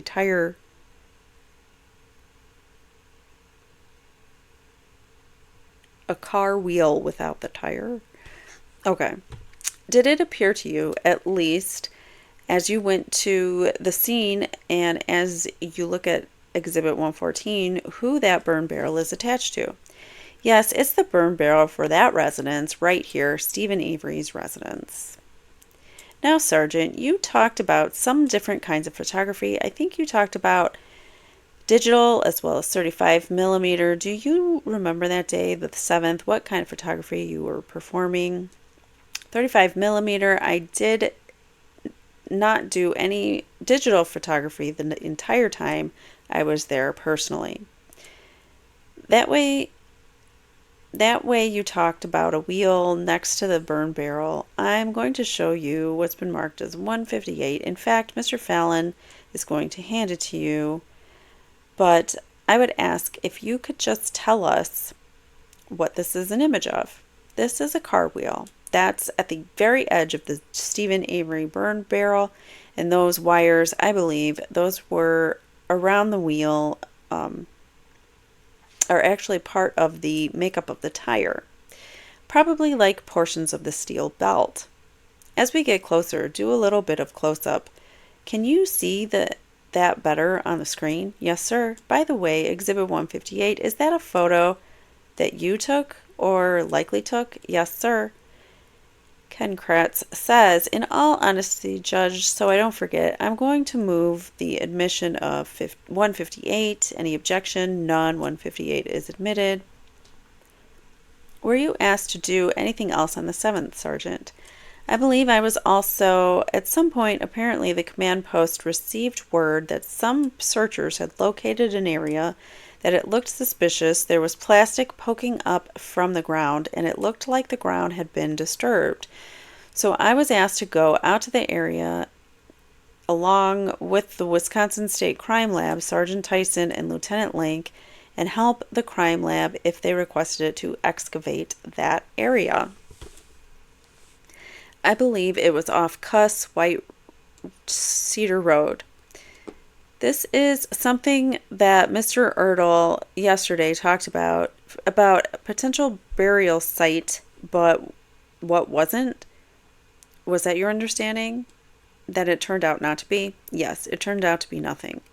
Did you do anything else on the 7th? I think by the time we were down with it, that consumed the rest of the day. And they were done with that, sorry. All right, so let's move on to the 8th, which would be Tuesday, November 8th. Were you asked to return to the property? Yes, sir. Again, who were you asked to return there by? No, I didn't get wasn't told to me directly. Lieutenant Link so it wasn't told to you directly, so why did you go then? I'm very confused. Usually, Lieutenant Link met with members of the Calumet Sheriff's Department of Criminal Investigations at the completion of each day, and then I would just check with Lieutenant Link, are we needed tomorrow or no? I see.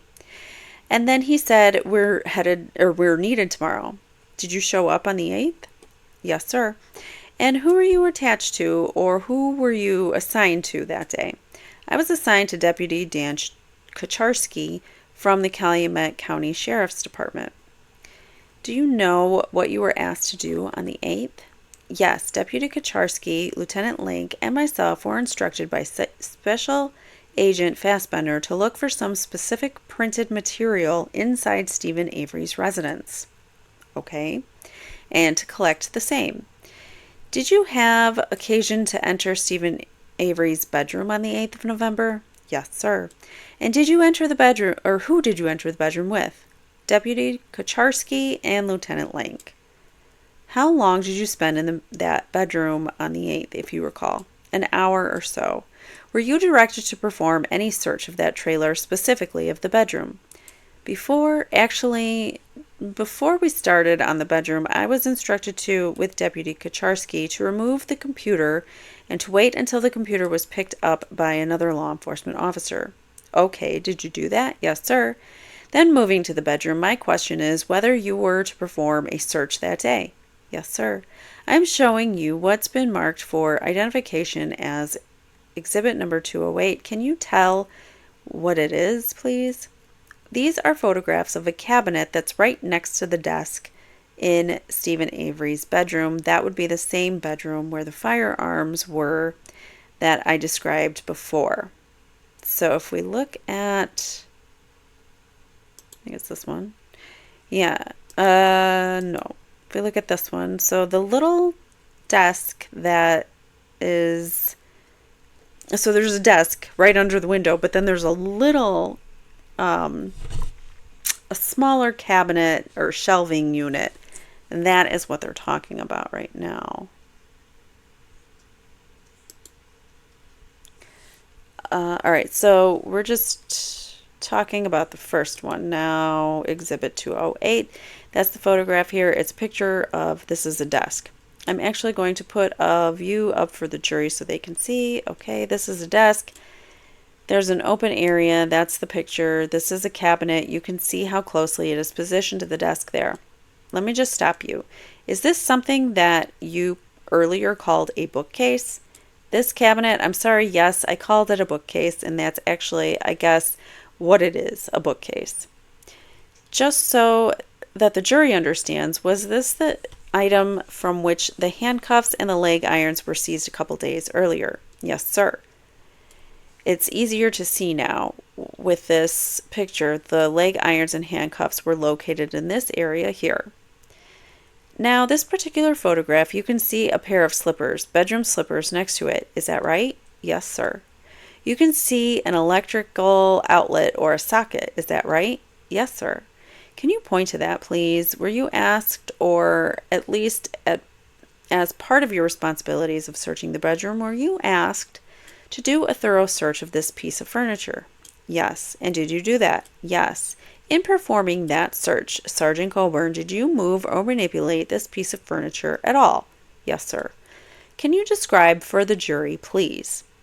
As I stated before, we were looking for specific printed or photographs. There is a narrow area between this bookcase and this desk right here.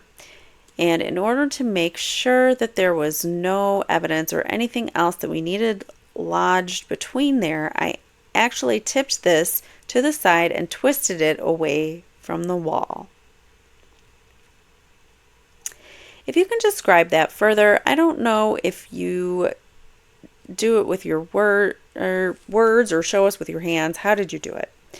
I will be the first to admit I wasn't any too gentle as we were, getting exacerbated. I handled it rather roughly, twisting it, shaking it, pulling it, and that's the bookcase that you're talking about? Yes, this piece of furniture right here, a bookcase. I'm sorry, Sergeant, in shaking and twisting that particular bookcase, did you pull it away from the wall itself that you can see behind there? Yes, I did.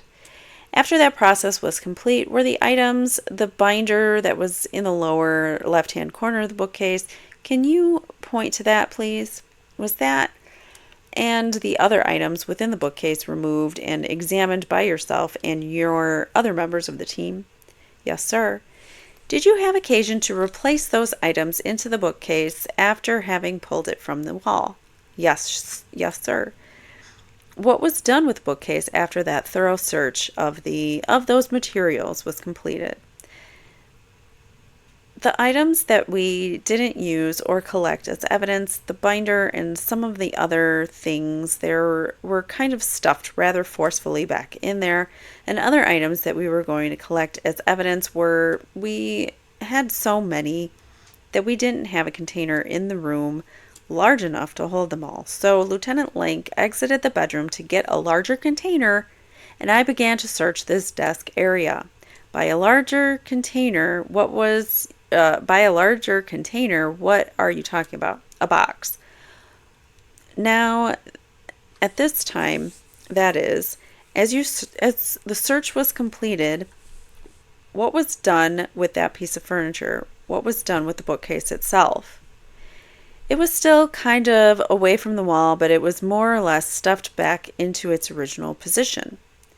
The next exhibit, Exhibit 209, describe what it is. That's just a different photo of the bookcase. I'm going to allow the jury to see that one as well. Is this the photo that you are talking about of the bookcase? Yes, sir. The next exhibit, number 210, can you describe that for us, please? 210 is a picture, a photograph of you can see that we have some materials there stuffed in a bag. Then there's the bedroom slippers, and now there is a key with a fob lying between the bedroom slippers. Just magically appears. How does that happen? Sergeant Colborn, I'm going to direct your attention then to the large screen. I would like you to carefully take the laser pointer and describe for the jury what it is that we're looking at. These are some items that we had bagged up. I don't recall. So they're just skipping over the key? Is that? And now there is a key fob. Okay. Was that it? Oh, no. Okay, good. I was like, what? There were some items that we bagged up. I don't recall what that is. These were the same bedroom slippers that were in the other photograph, but you can see that they have been jostled. That's the electrical outlet, and now there is a key, and with this connecting canvas or nylon fob and a black plastic buckle lying on the floor. The piece of furniture, that is, the bookcase that we see in Exhibit 210, has that been removed or replaced to its original position? I can't say we have got it exactly 100%. All right, so I'm going to that's good for now. I mean, we basically got it out Can you describe that moment or the event for the jury, please? As I had mentioned earlier, Lieutenant Link had exited. This is the door coming into the bedroom. He had gone through the door to get a bigger container. I was searching the desk here. Deputy Kucharski was sitting on the bed, which also isn't in the photograph, but is in very close proximity to the piece of furniture, the bookcase, filling out paperwork. Lieutenant Link got about right here. His feet would have been right here, so he was in the room and said something to the effect of, "There's a key on the floor here," or "Look, there's a key." I don't know what exactly his verbiage was, but he mentioned that there was a key on the floor. I turned around and as I wasn't very far away, I turned around and looked, and I observed this key lying right where it is. And I observed this key had this black rubberized or plastic end on it, which they didn't, that's the newer model key, due to the plastic or rubberized end. And I also observed that embossed on there was a Toyota emblem. And we told Deputy Kucharski get a photograph of this right away, which he did, which is this photograph. I did not take this photograph. By the way, as you and Deputy Kucharski and Lieutenant Link observed this, did any of the three of you approach or touch this piece of evidence at that time? I may have been standing in the area. The piece of furniture is only 2.5, 3 feet maybe, so I could have easily gone over to see the key. I did not approach the key. Lieutenant Link did not come into the room. Deputy Kucharski photographed the key from whatever angle this picture was taken at. That's as close as we got. My question again was, did either of you, Lieutenant Lank or Deputy Kacharsky, prior to this photo was taken, touch that key? No, sir. Why not? I think all three of us knew at the same time that there was a very good chance, seeing a Toyota emblem embossed on that key, knowing that Teresa Halbach had a Toyota, that this was a very important piece of evidence, and you know none of us were going to taint that. So let's stop here and go into some cross-examination, as we are already 2 hours in. Just not expecting it to be this long already. So hopefully we get through some cross quickly. All right, so cross is by Dean Strang, who is the attorney under my mouse here. All right, so continuing on, or beginning cross-examination with Dean Strang asking questions. This is the first time your integrity has ever been questioned. As it applies to being a police officer, yes. Okay, and it's not the first time Mr. Avery's has been, so I have some questions for you. You were in November of 2005 in the Road Patrol Division of the Manitowoc County Sheriff's Department. Yes, sir. You were a sergeant in that division? Yes, sir. And there were other sergeants in that division? Yes, sir. How many? There's 1 lieutenant and 2 sergeants assigned per shift. There's 3 shifts. We're looking at 6 sergeants, 3 lieutenants. Your shift particularly was noon to 8 p.m.? Yes, sir. That made you the assistant shift commander as opposed to the other sergeant? Yes, sir. And the shift commander himself when the lieutenant had a day off, so he would fill in for the lieutenant as shift commander. Yes, sir. The Road Patrol Division does exactly that. It patrols the roads of Manitowoc County. Yes, sir. Typically in marked squad cars? Yes, sir. Speeding and other traffic law enforcement? Yes, sir. Calls for help from citizens, a variety of calls? Yes, sir. You might be the first to respond to a DV call, let's say. Yes, sir. You might respond to a flat tire on the side of the road. Yes, sir. This division during the noon to 8 shift back in, let's say, November 2005 had approximately how many officers out on the road during the noon to 8 shift? Well, I believe that 4 or 5 officers counting the shift commander. Roughly? Yes, sir. I understand. And the shift commander had some administrative duties but also had some road patrol duties? Yes, sir. Collection of evidence was not typically a duty of the Road Patrol Division. Yes, it was.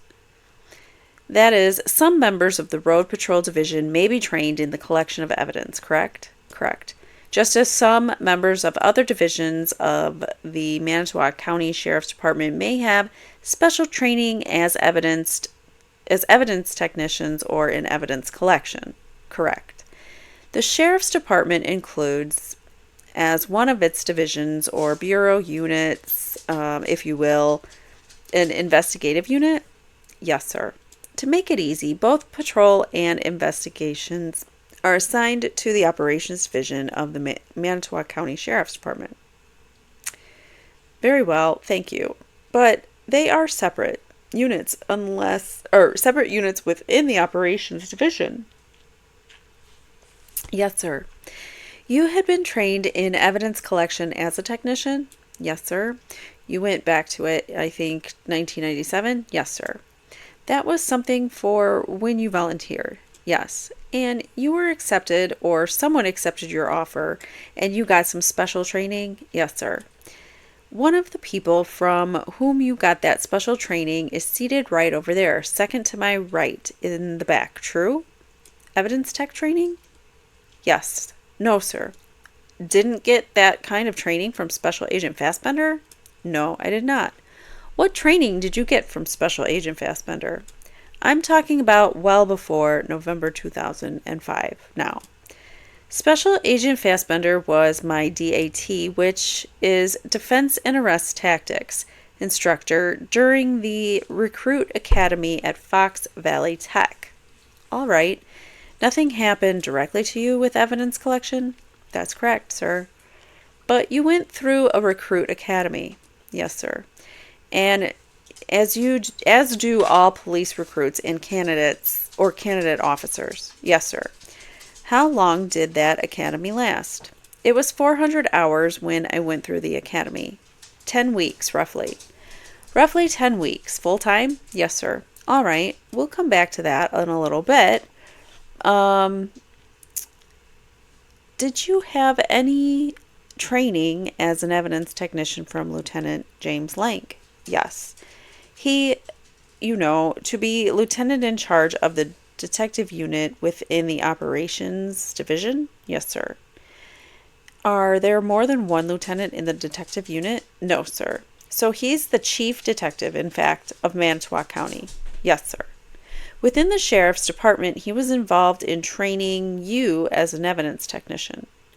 I am not exactly sure how to answer that without elaborating somewhat. Well, let's start with a yes or no. Yes, he has given me training material during the course of my career. Okay. And has he given you anything more formal than that? In other words, I'm going to let you elaborate here, but we'll do this in a question and answer format. Lieutenant Link personally hasn't trained me on any specific issue. We would have semi-annual or sometimes quarterly meetings of all the evidence techs where Lieutenant Link might present some new information, or somebody who had recently gone to training might present some new information, but Lieutenant Link never took me one-on-one and trained me in any sort of specific application of being an evidence technician. But you have some sort of in-house, in-service programs, yes, sir, if you will, sharing information on new techniques or new teaching, yes, sir. Sometimes that comes from Lieutenant Link, yes, sir. Other times he may simply be involved in overseeing the meeting, yes, sir. You have known Lieutenant Link personally how long? Since 96, so 10, 11 years. Was it 96 that you actually became a sworn officer? Yes, sir. And if I understood you, the period as a corrections officer in the Manitowoc County Jail was 92 to 94, 92 to 96. I'm sorry, then I misunderstood. You went directly from the jail to the recruit academy and then as a sworn officer. Yes, sir. It was 96 then when you joined the department as a sworn officer and you met the man who is now Lieutenant Link. Yes, sir. He, at the time, was also in the road unit or the road patrol unit? Yes, sir. You became friendly with Lieutenant Link? Yes. Let's call him James Link and not worry about his rank at any given time, all right? Do you call him Jim? Yes, I do. You worked closely with him for several years? Yes. I have worked with him several times, yes. He is one of the people on the department to whom you feel personally close? We don't do anything together socially, but I feel he is an experienced officer, and if I have an investigative type question, I feel comfortable talking with him about it. All right. And the time came in 2005 or 2006 when you decided that you aspired to some rank higher than sergeant within the department, true? I'm sorry, could you repeat that? The time came in 2005 or perhaps in 2006, I don't know when, but at some point, certainly before the elections in 2006, you began to aspire to a rank higher than sergeant in your department. Yes. You decided to run for sergeant or for sheriff? That's correct. Of Manitowoc County? That is correct. Another officer within the department at the same time was also running for sheriff in the same 2006 election. Yes. That created a situation in which two officers from the same department were running against each other. Yes. Interesting. There was some tension, at least, in the situation. Are you talking about in 2006, last summer? Well, whenever the campaign began to heat up, I don't really think the campaign ever got heated, but I didn't really feel any tension. Okay, but one of the things you both were interested in doing, and the other gentleman, is a man named Robert Herman, correct? Yes. The brother of Todd Herman? Yes. One of the things that you and Robert Herman both did was sort of see who would support you and who might support the other fellow in the race for sheriff. No. Weren't interested who was on your side? No, I wasn't. Do you know whether Lieutenant Lank was on your side? I have no idea how Lieutenant Lank voted during the sheriff's campaign. I would hope that he supported me, but it wouldn't change my feeling one iota if he didn't. I understand that, but how long was it between the time you declared your candidacy publicly and the time of the election?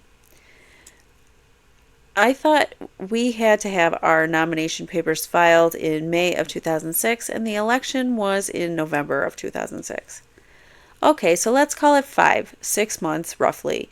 I'm just trying to get a rough time frame here, okay? Lieutenant Lank's working hours, to overlap in part with your own on the days that you are both at work. Can you not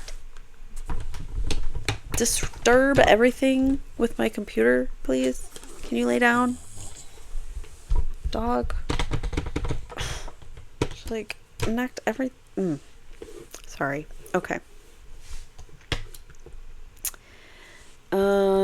Lieutenant Lank's working hours, to overlap in part with your own on these days you are both at work. Yes. That is, he would typically work something like an 8 to 5 kind of shift. I'm not sure what his duty hours are, but somewhere in that time frame. In other words, in the afternoon, you two would be on duty at the same time? Yes, sir. And in all that time, he never approached you and gave you an attaboy or told you that he was in his corner or your corner or that he couldn't be nothing or that he couldn't be nothing. Judge, I'm going to object as irrelevant. Is this sometime after November of 2005? Attorney Strang says it is. I can't see the relevance then to what happened at the Avery salvage property. I will interpose that objection then. The court says, Mr. Strang. Attorney Strang says, well, I'm happy to be heard out of the presence of the court. Out of the presence, meaning the presence of the jury, if the court wishes that. All right, I think what I will do at this time is excuse the jury for a few minutes. We can excuse the witness as well. Mr. Colborn, you were excused. Jury and witness not present, Mr. Strang says. This isn't a long line of inquiry, Your Honor, but clearly this is relevant to Sergeant Colborn's bias or potential for bias here.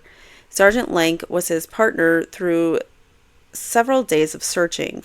Consistently, as the testimony has shown, they are paired together, usually with Detective Remacher as well. Today, together they were deposed within 48 hours in Steven Avery's lawsuit. I expect to elicit testimony that they discussed their depositions. Now, together, it is the two of them who, in Sergeant Colborn's words, had their integrity questioned. Whether these two stood together and had each other's backs during a race for a higher office that well could have been affected by the lawsuit that Steven Avery had filed by further developments in that lawsuit, I think is directly relevant to the witness's credibility and bias. Mr. Kratz? What we're talking about, two different things, Judge. Testimonial bias, which would be today, and is this witness prepared to shade his testimony to the benefit that perhaps of Lieutenant Lank or somebody like that? Mr. Strang's area of inquiry is appropriate if, in fact, the court finds that to be relevant. However, what Mr. Strang is really talking about is having each other's back or motive or being in partnership, for lack of a better term, in planting evidence or being involved in criminal behavior and activity. Then that only becomes relevant if they had this connection if they had this friendship or this bond before November of 2005. All right, enough with the arguments. Let's roll down to the court's decision. All right, it seems to me of marginal probative value, but if you are telling me you are almost done, I will let you ask a few more questions and then move on, all right?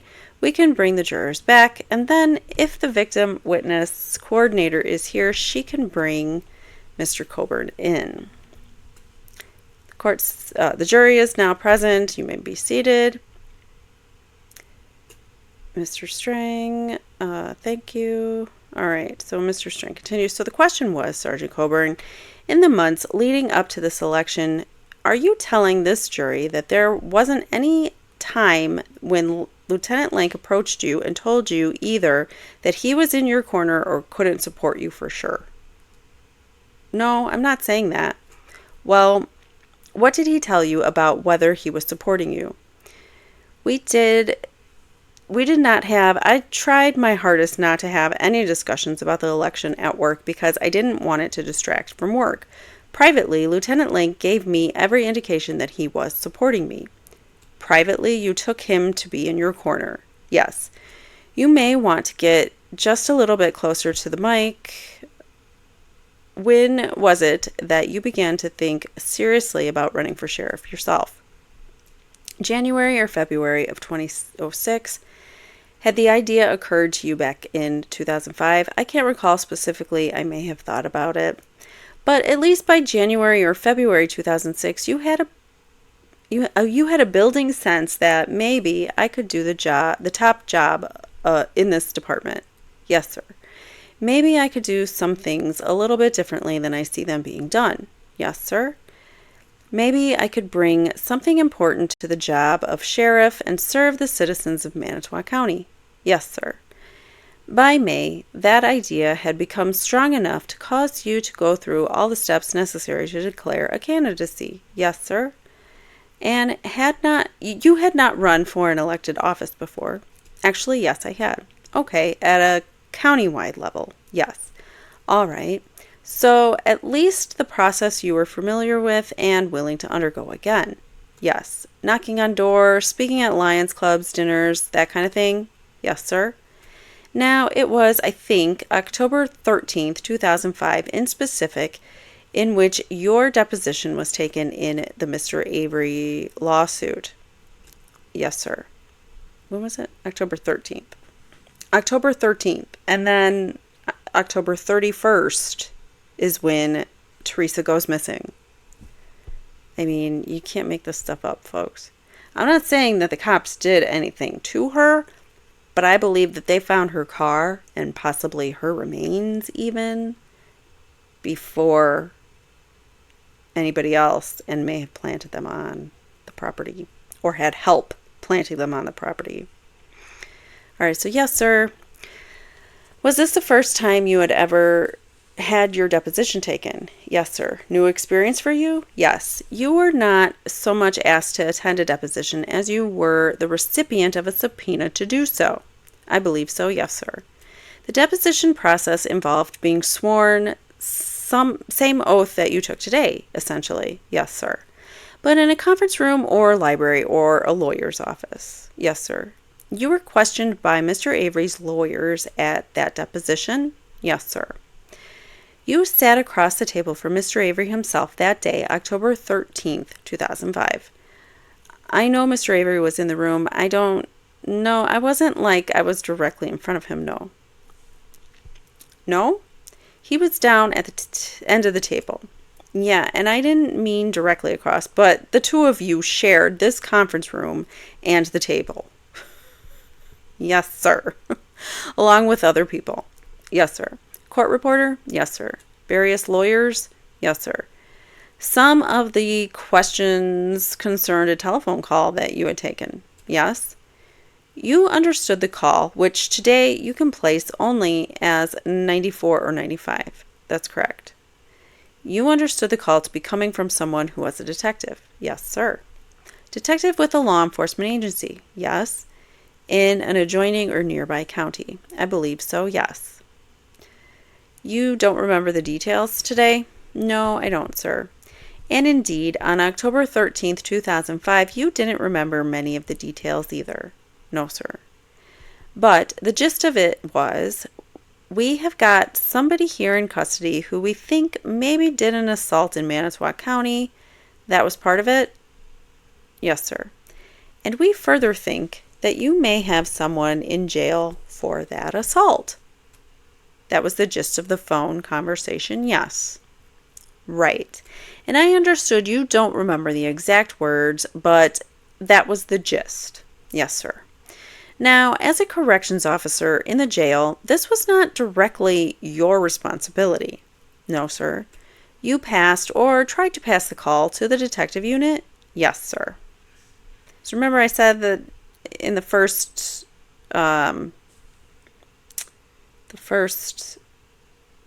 wrongful conviction of Steven Avery,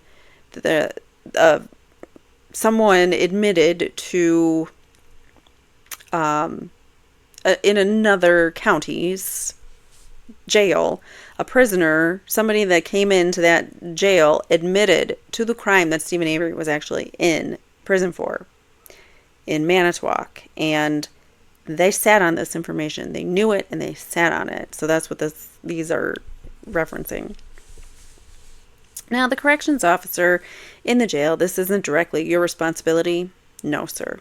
You passed or tried to pass the call on to the detective unit. Yes, sir.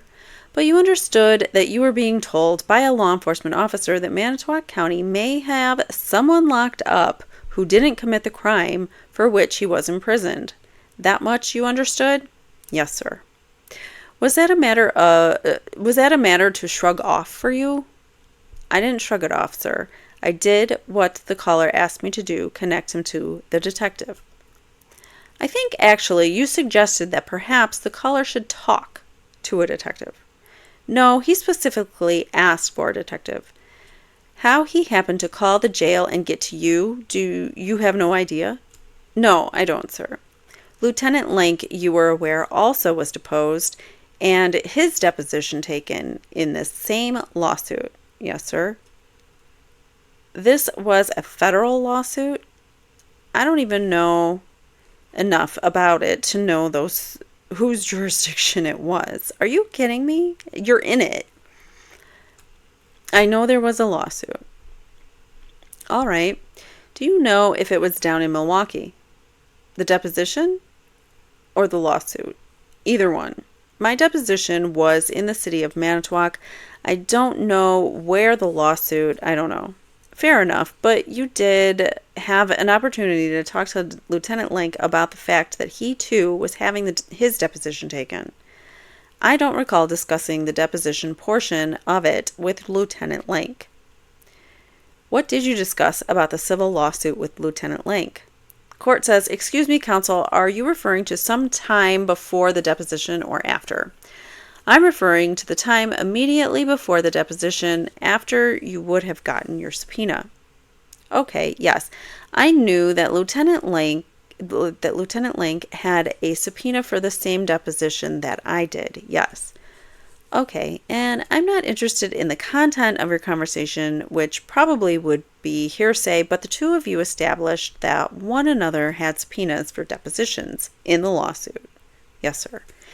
And again, without going into the content, shortly after your depositions were taken, the two of you talked about the fact that your depositions had been taken. Not really, not beyond the fact of, did you go on the day that you were supposed to? Yes, and that was pretty much it. Baloney. I don't believe that. I don't believe that one bit. That, they barely talked about it. And all they did was talk about, did you go on this day? All right. Did you have any concern that you would be added as a defendant in the lawsuit? I don't know if concern is the correct word. I know I expressed that I didn't have any knowledge of the case. I wasn't a Manitowoc County resident at that time. My question, though, was whether you had concern. The thought crossed your mind that you might be added as a defendant in the civil lawsuit. Yes, the thought crossed my mind that I might be added. You had never been the defendant in a lawsuit before. Not that I recall, no. Do you think you would recall? I would think, but this isn't something you were relishing. No. How do you think having been a defendant in Mr. Avery's lawsuit for his wrongful conviction would have affected your prospects in the race for sheriff? Objection, speculation. I guess the judge. Oh, did you consider it? Just a second, I'm going to sustain the objection. Did you consider the prospect of an effect on your race for sheriff if you were added to the lawsuit? No, I didn't, sir. How is that different than the other question? I don't know. I would like to shift off the lawsuit and talk to you about reports, police reports, for a little bit. And I promised you were going to get back to the recruit academy, and we will. Reports are something that police officers, and by that I mean broadly, sheriff's deputies, municipal police officers, special agents of the Division of Criminal Investigation, just law enforcement officers generally, all right, reports are something that is common to the work of policemen. Is that a question? It is. Yes, reports are common to policing. That is one of the things you learned to do in the Recruit Academy, was to prepare a report. That's correct, sir? Or that is correct, sir. It is a regular routine in policing to prepare reports of your activities as they bear on a criminal investigation. Yes, sir. You were taught in the academy the basics of how to prepare such a report. Yes, sir. Reports have several purposes, I guess. One would be to assure accurate collection of facts. That would be one purpose of a police report. Yes, sir. Another purpose would be to set down on paper your memories before they began to fade. Yes, sir. A third purpose would be to allow others in the department to benefit from knowing what facts you had learned or steps you had taken in an investigation. That I don't know. Sometimes reports are confidential and no other offices view them. Sometimes, but let's expand on this. In any sort of larger jurisdiction, let's use Manitowoc County, the Sheriff's Department policing is a 24-hour-a-day business. Yes, sir. 365 days a year. Yes, sir. That is, there may be very small towns that have only a part-time officer, constable, police department, correct? Yes, sir. But with the Manitowoc County Sheriff's Department, it's around the clock, 24/7, 365 days a year. Yes, sir.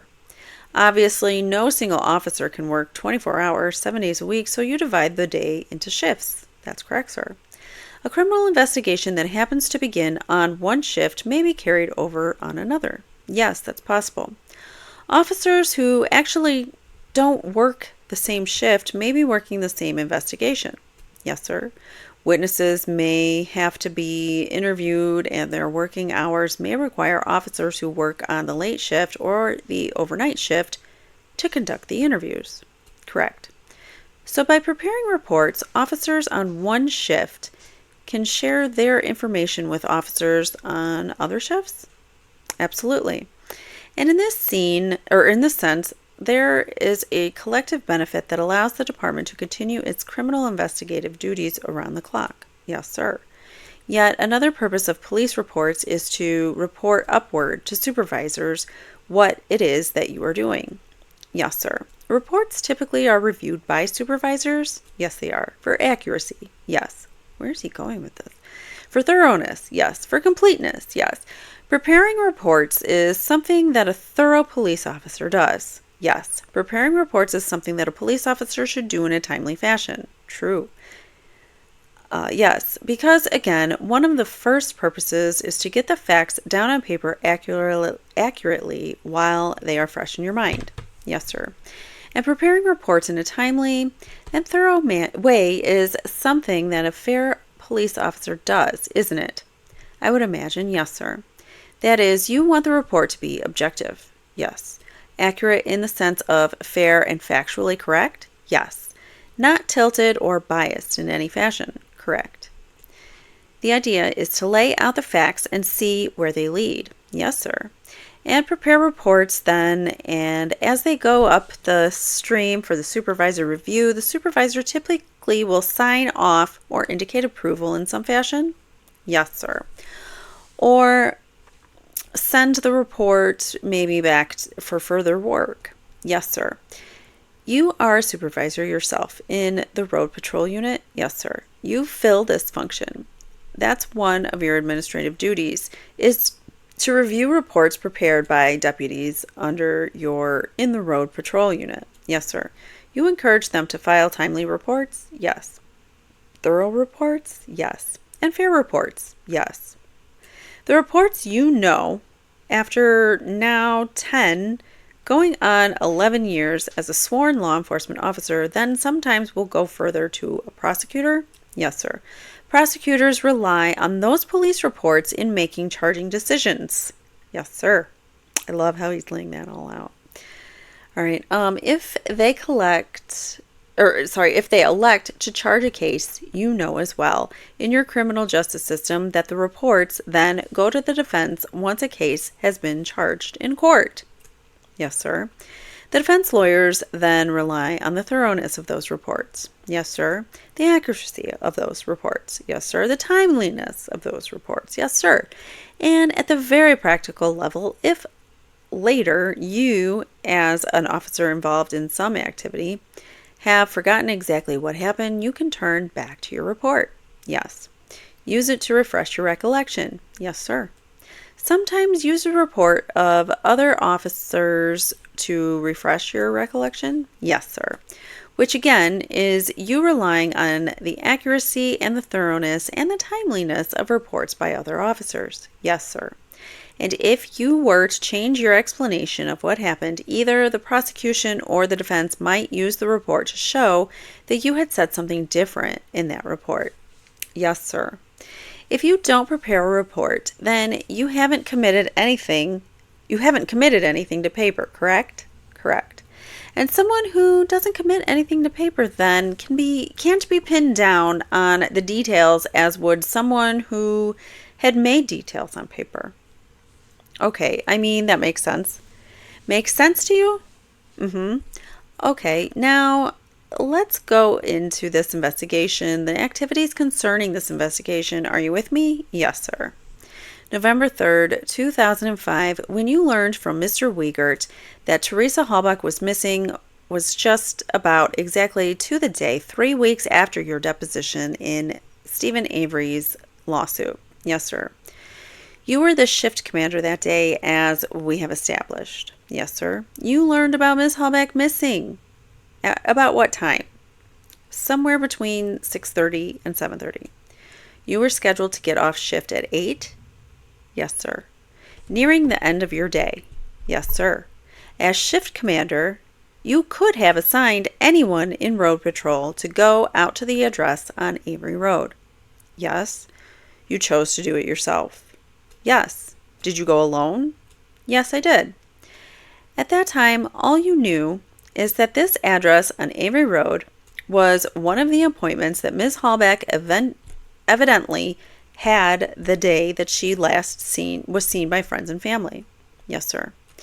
You happened to meet Steven Avery, or not meet him for the first time, but run into him, so to speak, when you went there that evening. Yes, sir. You talked with him. Yes, I did. He was very cordial. Yes, he was. And as you followed through, you saw events unfold. Eventually, it was Steven Avery who was charged with ending the life of Teresa Halbach. Yes, sir. That came a week roughly after your first conversation with him on Thursday, November 3rd. Yes, sir. Mr. Avery then was charged with the most serious crime someone can commit in this state. Yes, sir. Sir, did you first make a written report of anything about having to do with the meeting of Mr. Avery on that 3rd of November? He didn't write about it until June of 2006. Does June 29, 2006 sound correct? Yes. A few days short of the 4th of July. Yes, sir. Not quite 8 months after the conversation with Mr. Avery. Yes, sir. Was that a timely report? I wasn't even aware that Manitowoc County had our own report. I didn't find out about it until then. You were aware that Manitowoc County's sheriff's deputies had played a substantial role at the Avery property for a week from November 5th to the 12th? Yes. You saw literally dozens of fellow officers from the Manitowoc County Sheriff's Department during that week? Yes. And your testimony today is that you aren't aware that any of them ever wrote any report? No, I wasn't. I knew Calumet County Sheriff's Department was handling the report portion of it. And somebody finally suggested to you in June, more than 7 months later, that maybe you ought to write a report about the first interview you had with Steven Avery. They informed me that there was indeed a report and that I should make an entry on it. Yes. You made an entry on it. Yes, I did. And that entry was all about a page. I guess it was a few paragraphs. I don't know how many. Did you happen to notice when you were with Mr. Avery on November 3rd a big, fresh gash or cut on his right middle finger? No, I did not notice that. Didn't notice him bleeding. No, sir, I didn't. Or notice anything that looked like it had been recently bleeding or recently a fresh open cut. No, sir, I didn't notice any injury. That's why there was no mention of such an injury in your report. True? Correct. What time does the court wish to take a break? We'll go for another 10 minutes. Thank you. Now, did I understand you correctly in your testimony earlier today, Sergeant Colborn, that today you remember what it is that you were doing on your day off, Friday, November 4th, the day after you first talked to Steven Avery? Yes. We were talking about timely and thorough and accurate reports before, and I wonder if you recall, a little over a month ago, not quite 6 months ago, in fact, January 11th, 2007, being interviewed by Investigator Steyer of the Calumet County Sheriff's Department. Do you remember that? Yes. And you knew that Investigator Steyer was interviewing you in connection with this case. Yes. You know, as a law enforcement officer, that it's important if one speaks to another, to a police officer, to give accurate information to the officer? Yes, sir. You know, in fact, that it's a crime in this state of Wisconsin intentionally to give false information to a police officer. Yes, sir. And on January 11th, 2007, you recall Investigator Steyer asking if you could recall that day, what you had done that day, on November 4th, your day off. Do you recall him asking you that? Yes. And what you told him was that you could not recall what you had done on your day off. That's what you told Investigator Steyer. Yes, at that precise second that he asked me, I could not recall anything that I had done on that day. You recalled later? Yes. And when, sir, did you call up Investigator Steyer and say, I'm sorry, I was wrong. I now remember what I did on my day off, Friday, November 4th. I didn't call Investigator Steyer. One of the things the road patrol officers under your supervision frequently do is look for cars that appear out of place. Yes, sir. Or if they made a traffic stop, they will inquire about the license plate or the registration plates on an automobile. Yes, sir. And they will call into dispatch and give the dispatcher the license plate number of a car they have stopped or a car that looks out of place for some reason, correct? Like an abandoned car. Yes, sir. And the dispatcher very quickly these days, with his or her computer system screen, can get information about whom a license plate is registered. Yes, sir. Also, the dispatcher can give you right over the phone or the radio the information about what car the license plate is registered to. Yes, sir. This is useful if you know who you may be approaching, if there's a driver or the car that's stopped. Yes, sir. It's also useful to know whether the license plate appears to be on the car for which it is registered. Yes, sir. If the car is abandoned or there's nobody in the car, the registration tells you who the owner presumably is. Yes, sir. And you, the only Andy to your knowledge, in the Manitowoc County Sheriff's Department, the only officer with the first name Andy. Yes? No, I'm not. All right, I'm going to ask you.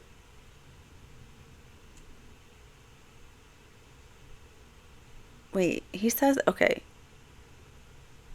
He says no, he's not the only officer with the name Andy. Okay. So, all right, I'm going to ask you to listen, if you would, to a short phone call, and I will ask you first if you are the Andy speaking. All right? Attorney Kratz says, Judge, before counsel does this, could we have it identified, asked at the date and time? Absolutely. I will do the best I can. In fact, I should mark it, marked as Exhibit 212. Attorney Strang says, this is a CD-ROM that we obtained from or a copy of the CD-ROM that we obtained from the Manitowoc County Sheriff's Department, Exhibit 212, counsel. Thank you. For counsel's benefit, this will be track 3. All I'm told by the Sheriff's Department is that these are calls between November 3rd and November 12th. Attorney Kratz says, Judge, we don't know what he is about to play them is within a nine-day period. Attorney Strang says, if the witness made the call, I'm going to ask him when he made the call. All right, go ahead. Manitowoc County Sheriff's Department, this is Lynn. Lynn, hi, Andy. Can you run Sam William Henry 582? See if it comes back to Sam William Henry 582. Attorney Strang says, let me just stop it right there. In fact, I'm going to go back because it was so soft at the beginning. Manitowoc County Sheriff's Department, this is Lynn. Lynn, hi, Andy. Can you run? Is that you? I believe it's me.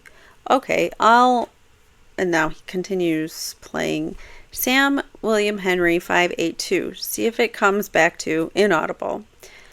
Lynn, hi, Andy. Can you run Sam Henry 582? See if it comes back to inaudible. Sam William Henry 582. Inaudible. Alrighty. You speak any Spanish there, Andy? A call at the top of the list is my on call. Didn't call me. What? You speak. Okay. Oh, this is still part of the script. I'm so confused. Okay. Sam William Henry. Alrighty. You speak any Spanish there, Andy? I just call at the top of the list is my on call. Didn't call me back. If I want to get in trouble, Andy, I get in trouble. What am I supposed to do? Well, my favorite one is in the city of Manitowoc. Okay, shows that she's a missing person, and it lists to Teresa Halbach. All set. Okay, is that what you were looking for, Andy? 99 Toyota? Yep. Okay, thank you. You're so welcome. Bye-bye. Okay, that's the entire call. Hangs up. That's your voice? Yes, I believe that's my voice. Yes. When did you make that call inquiring about a license plate? I don't know. Do you have any recollection of making that phone call? It would have to have been 11:03:05, or I'm guessing 11:03:05. Oh, that was the court. I was like, what happened? That was the court in my thing. Never mind. All right. So, okay. But let's establish this first. Do you remember making the call? No, not really. what you're asking the dispatcher, whose name is Lynn, is to run a plate that's Sam William Henry 582. Did I hear that correctly? Yes, sir. Sam William Henry is a phonetic code that law enforcement officers use because sometimes it's hard to tell just a letter over radio. Yes, sir. Sam William Henry would be SWH 582. Yes. The license plate? Yes, sir. I'm showing for the exhibit, or for the benefit of the record, this is exhibit 152 or 153. It's on the plate itself. This one happens to be 153, and the dispatcher tells you that the plate comes back to a missing person or woman. Yes, sir. Teresa Halbach. Mispronounces the last name, but you recognize the name. Yes, sir. And then you tell the dispatcher, oh, 99 Toyota? No, I thought she told me that. Manitowoc County Sheriff's Department, this is Lynn. Lynn, hi Andy. Can you run Sam William Henry 582, see if it comes back to inaudible? Sam William Henry 582. Alrighty, do you speak any Spanish there, Andy? I just got a call that the top of my list is my on-call, didn't call me back. I have no idea what you're talking about there. If I want to get in trouble, Andy, I get in trouble. You know what I'm supposed to do? Well, my favorite one is in the city of Manitowoc. Okay, shows that she's a missing person and it lists to Teresa Halbach. All set. Okay, that's what you were looking for, Andy?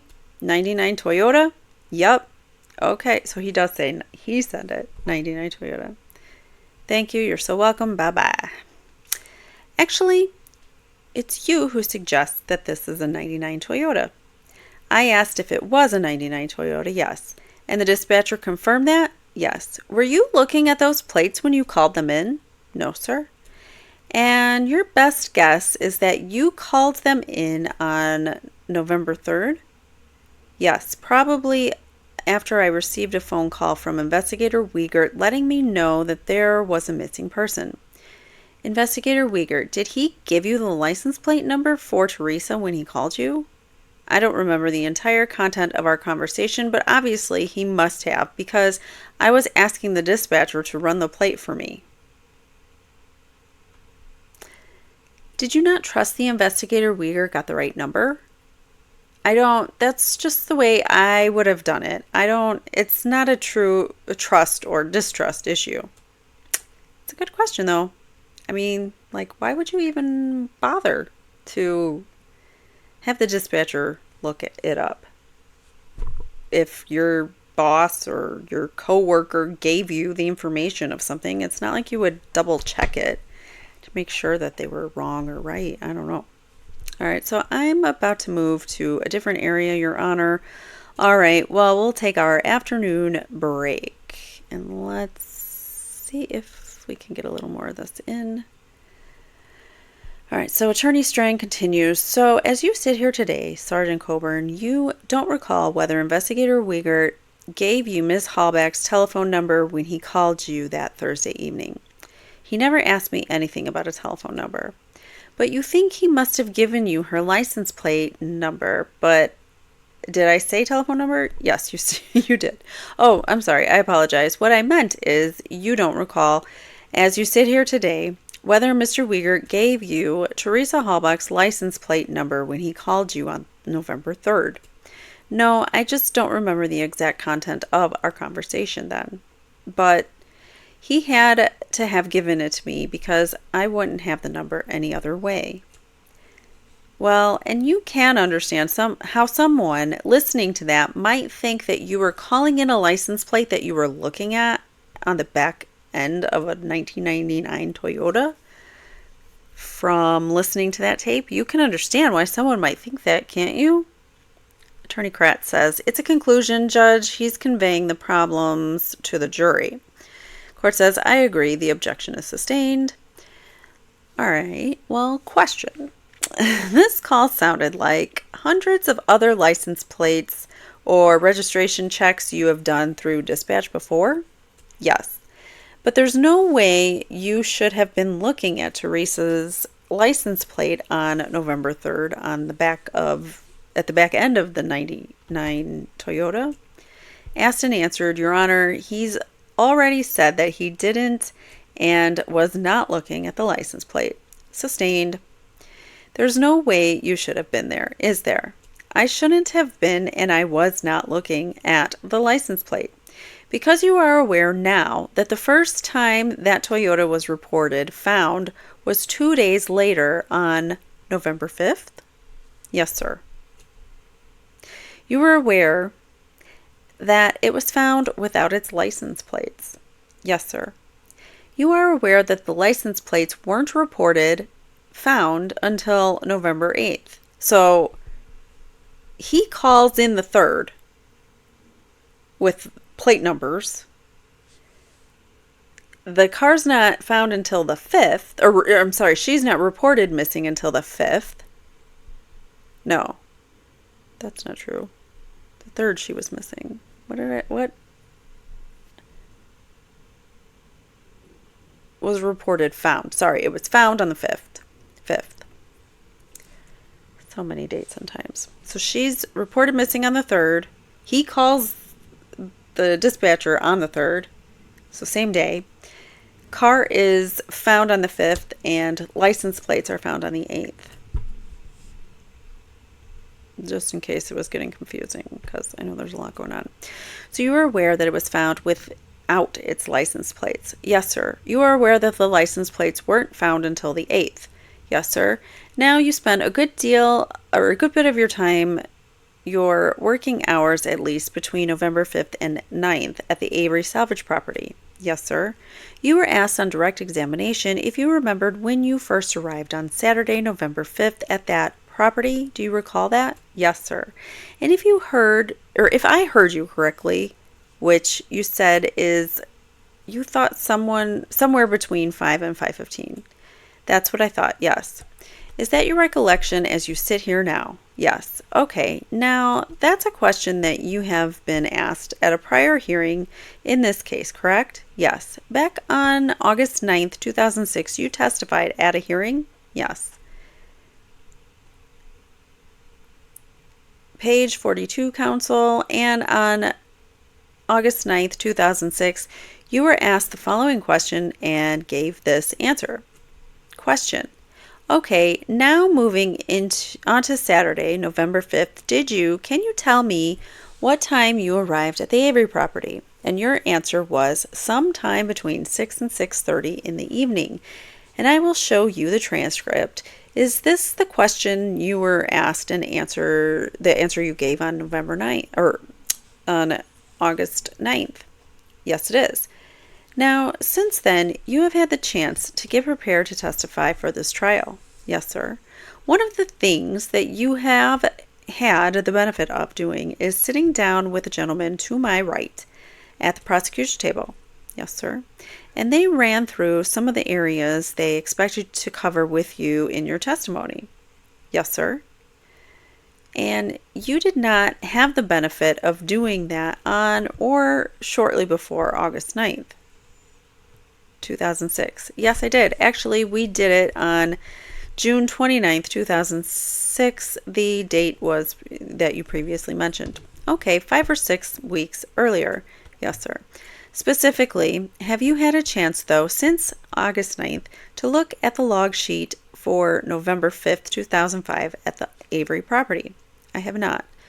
How is it that your memory improved or changed and that you now think it was between 5 and 5:15 that you arrived, not 6 or 6:30? I don't know. I did review my time cards for the pay period and I saw what time I went on duty, so when I answered Mr. Kratt's question, I didn't think it would have taken me from 6 or 6:30 to get there. Okay, so it's not so much that you actually remember now. It's just that you have spent some time trying to reconstruct time from your house and when you got the call and what time your records show. Yes. Okay, and we have got Exhibit 142 in evidence, and I would say today you did pretty well. I will show you 142. I have got it open to the page where I think you will find yourself signing in. Is that right? 5:12 p.m. Yes, sir. So this is the login sheet that all the officers have to use to sign in and out from the crime scene. So that would be the sign in from the command post, true? I don't know. I have never seen this form before today. That's what it looks like. Well, the question really is, where do you remember logging in? Sorry. I thought we logged in out by Avery Road and 147, but if you say it's the command post, that could be. No, I wasn't there. Avery Road and 147, in other words, even farther out from the command post? Yes, sir. To get anywhere near the property you had to log in? Yes, sir.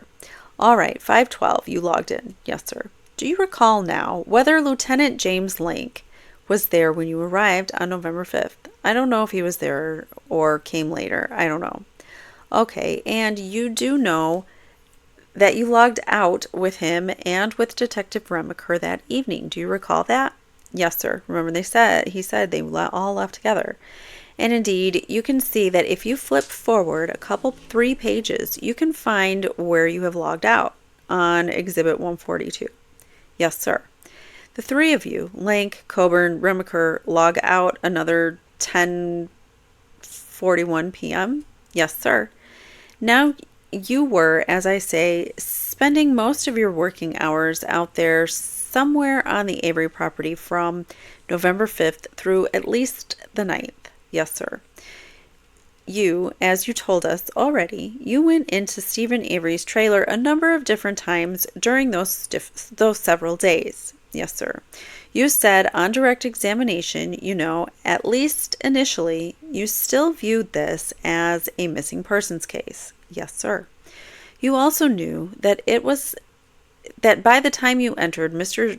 Avery's trailer at 7:30 on Saturday, November 5th, you were doing so with a search warrant. Yes. A search warrant in which a fellow law enforcement officer had sworn that you were looking for evidence of unaliving, among other things. I didn't know what the content of the search warrant was or how they obtained it. Search warrants, though, are used in criminal investigations. Yes, sir. Not in missing persons investigations. I can't really answer that. I could imagine the court could give a search warrant for a missing person if we could prove probable cause that the missing person was at a certain spot. Well, isn't a search warrant ordinarily used? Yes, it is. When there is probable cause to believe you will find evidence of a crime. Yes, it is. All right, and you were looking for evidence of a crime beginning on the evening of November 5th, true? Yes, sir. One of those things that you do as an evidence technician is you wear latex gloves, just like those that Mr. Wiegert had on earlier, when you search someone's home or garage or whatever it is. Yes, sir. You wear those. Everybody involved, every law enforcement officer involved in the search wears them. Yes, sir. That way, you can't leave your own fingerprints at the scene or on the evidence. Yes, sir.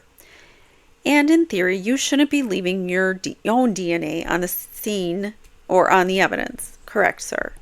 So, you're in the house on November 5th, 6th, 7th, and 8th, true? Yes, sir. And finally, on the 8th, Mr. Kratz asked you, were you doing a thorough search of the master bedroom of Mr. Avery's trailer? Do you remember that? Yes. Now, that thorough search had you working on a bookcase and on the desk. Yes, sir. You described yourself as being, I think you said, none too gentle. That's true. With the bookcase. And explained, I wasn't any too gentle. That's the words he used. As we were getting exacerbated. Yes, sir. What was exacerbating you about the bookcase or that bedroom on November 8th, 2005? Yes, that's a very good question. I was wondering that myself. The content of the material that we were collecting. So you felt exacerbated and that caused you to take it out on the bookcase? It didn't exactly take it out on the bookcase. It was just caused us to not be as gentle in the handling of the material. So you were back in, again, on November 9th. I don't know that you covered that on direct, but you actually were back in Mr. Avery's trailer briefly on November 9th to look for a garage door opener? Yes, sir.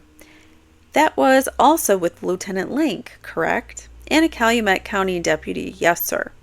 Named Wendling? Deputy Wendling? Yes, sir. From Calumet County. There was no time that you went in Mr. Avery's home during November of 2005 when you were not also with Lieutenant Link. Not that I recall. No time you went into Mr. Avery's garage when Lieutenant Link was not with you? Not that I recall, no, sir. This case you would describe as the largest investigation in which you personally had participated as a law enforcement officer? Yes, sir. Some of the lengthiest searches, if we take November 5th through November 9th as a whole, in which you have participated? Yes, sir. Led to various serious charges against Mr. Avery? Yes, sir. You know now that the law enforcement agencies involved, principally Calumet County Sheriff's Department and the Division of Criminal Investigation, have generated hundreds or thousands of pages of police reports? Yes, sir. Your total contribution to those reports is what, a little bit under half a page as of November 8th, 2005? That's correct, sir. And then about another page as of June 29, 2006. Correct. The report that you filed on or shortly after November 8th, 2005 makes no mention of the Toyota key. That's correct, sir. Would you like to see it? No, I believe you. In fact, the only thing that you discuss in your report is that on November 8th, you were using these cotton swabs, about which we have all heard a lot, and distilled water to collect some spots on the bathroom and laundry room of Mr. Avery's trailer. Yes, sir. Were there things that you did not want to commit to paper in a report? No, sir. And it all began, I guess, your involvement in the investigation began that Thursday night, November 3rd, 2005? Yes, sir. And that's the report that we established you wrote more than 7, nearly 8 months later. Yes, sir. That it was almost 8 months after the conversation with Steven Avery, the first conversation with him in this investigation, that you wrote down what you say he said to you back on November 3rd. Yes, sir. Did you have any notes, notepad, anything to work off then when you wrote the report in the heat of June 2006? No, I did not, sir. Well, about 8 months, but then again, while we're on Steven Avery and your reports from him, that phone call, the phone call you took way back in 94 or 95 when you were looking in the jail, the phone call where a detective from another law enforcement agency told you you may have the wrong guy in jail. That one? Yes, sir. Did you ever write a report about that? No, sir. Well, actually you did, didn't you? It was about 8 years later, wasn't it? Okay, so it was 8 years later he spent in prison, I think. All right, so I wrote a statement on it. Yes, sir. You wrote a statement after Sheriff Peterson suggested that maybe you should. Yes, sir. You wrote that statement in 2003 about the 1994 or 95 telephone call. Yes. You wrote that statement in 2003, the day after Steven Avery finally walked out of prison, didn't you? I don't know what day Steve was. Why does he keep calling him Steve like he's your friend, your buddy? He's not. I don't know what day Steve was released from prison, but I wrote the statement in 2003. September 12th, 2003. Sound right? I said I don't know the date that I wrote the statement, but I know that it was in 2003. Well, I think I do know the date that you wrote it, and I'm happy to show it to you. And I will mark it for identification, number 213. Strang says, what do you know about Exhibit 213? That's the statement I wrote about, or after speaking with Detective or Sheriff Peterson. What's the date on your statement? September 12th, 2003. Do you remember now that as the day after Steven Avery finally walked out as a free man? Sir, I already said I didn't know what day he got released. That's all I have.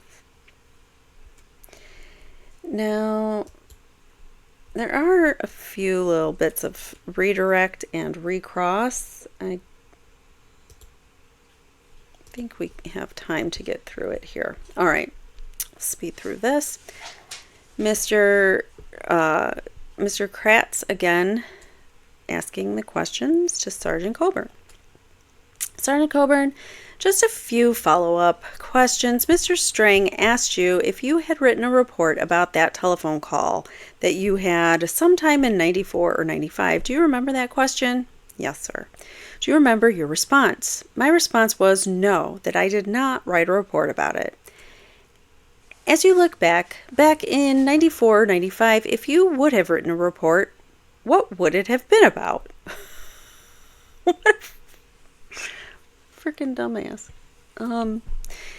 This is why I didn't do one. I don't know what it would have been about. That I received a call and transferred it to a detective vision. If I wrote a report, yeah, you would. Yeah, you would write a report about that.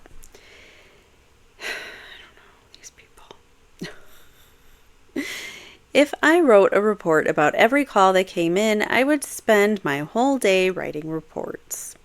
Did this person ever identify the individual that they were talking about? No, sir. There were no names given. Let me ask you this. As you sit here today, Sergeant Colborn, do you even know whether that call was about Mr. Steven Avery? Come on.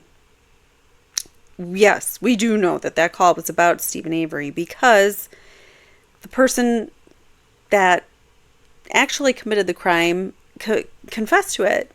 And he's there in prison now serving time for it, not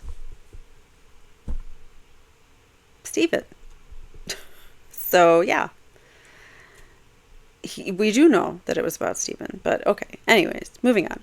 So, no, I don't. Mr. Strang also played a telephone call for you, a call to the dispatch center wherein you asked to verify a license plate. Do you recall that? Yes, sir.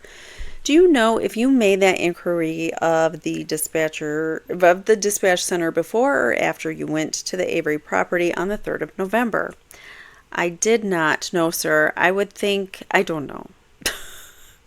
Mr. Strang asked whether or not it was common for you to check up on other agencies, or perhaps I'm rephrasing that, but when you are assisting other agencies, do you commonly verify information that's provided by another agency? All the time. I'm just trying to get, a lot of times when you are driving a car, you can't stop and take notes, so I'm trying to get things in my head. And by calling the dispatch center and running the plate again, it got it in my head who that vehicle belonged to. What? That makes no sense. And by calling the dispatch center and running that plate again, it got in my head who that vehicle belonged to and what type of vehicle that plate is associated with. BS. I call BS.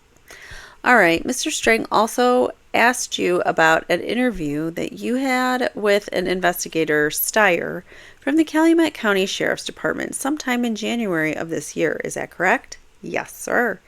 Mr. Strang asked you if, when Investigator Steyer asked if you were able to, at that time, back in January, to recreate your day, if you will, on your day off on the 4th of November. Is that the substance? Yes, sir. And in January, were you able to do that? No, sir. Have you since been asked to recreate or to re-examine your comings and goings on the 4th of November? Yes, sir. And have you now been able to do that? Yes, sir. At any time during the 4th of November, were you anywhere near the Avery salvage property? No, I was not. At any time other than what we have learned about on the 3rd, were you anywhere near that salvage property? No, I was not.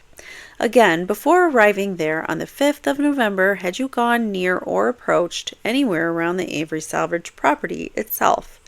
No, sir, I had not. That's all for redirect. Okay, now we're on recross. Mr. Strang says, how many calls have you ever gotten in your law enforcement career from another police officer suggesting you had the wrong guy in jail? I don't know. I can't recall any others. Yeah, that's all I have. And with that, we are done with part 5. Part 6, we're going to get into Detective Lank's testimony, who is up next. So make sure that notification bell is on. Please hit the like button on your way out, and don't forget to leave a comment and let me know what you think about this case. And I, as always, thank you so much for watching, and I will see you in the next one. Take care. Bye now. If you've been impacted by a true and would like your story told in your own words, or if you or someone has been wrongfully convicted or accused of a crime, please write to crimeincourtchannel@gmail.com and tell us your real true crime encounters. Thanks for watching.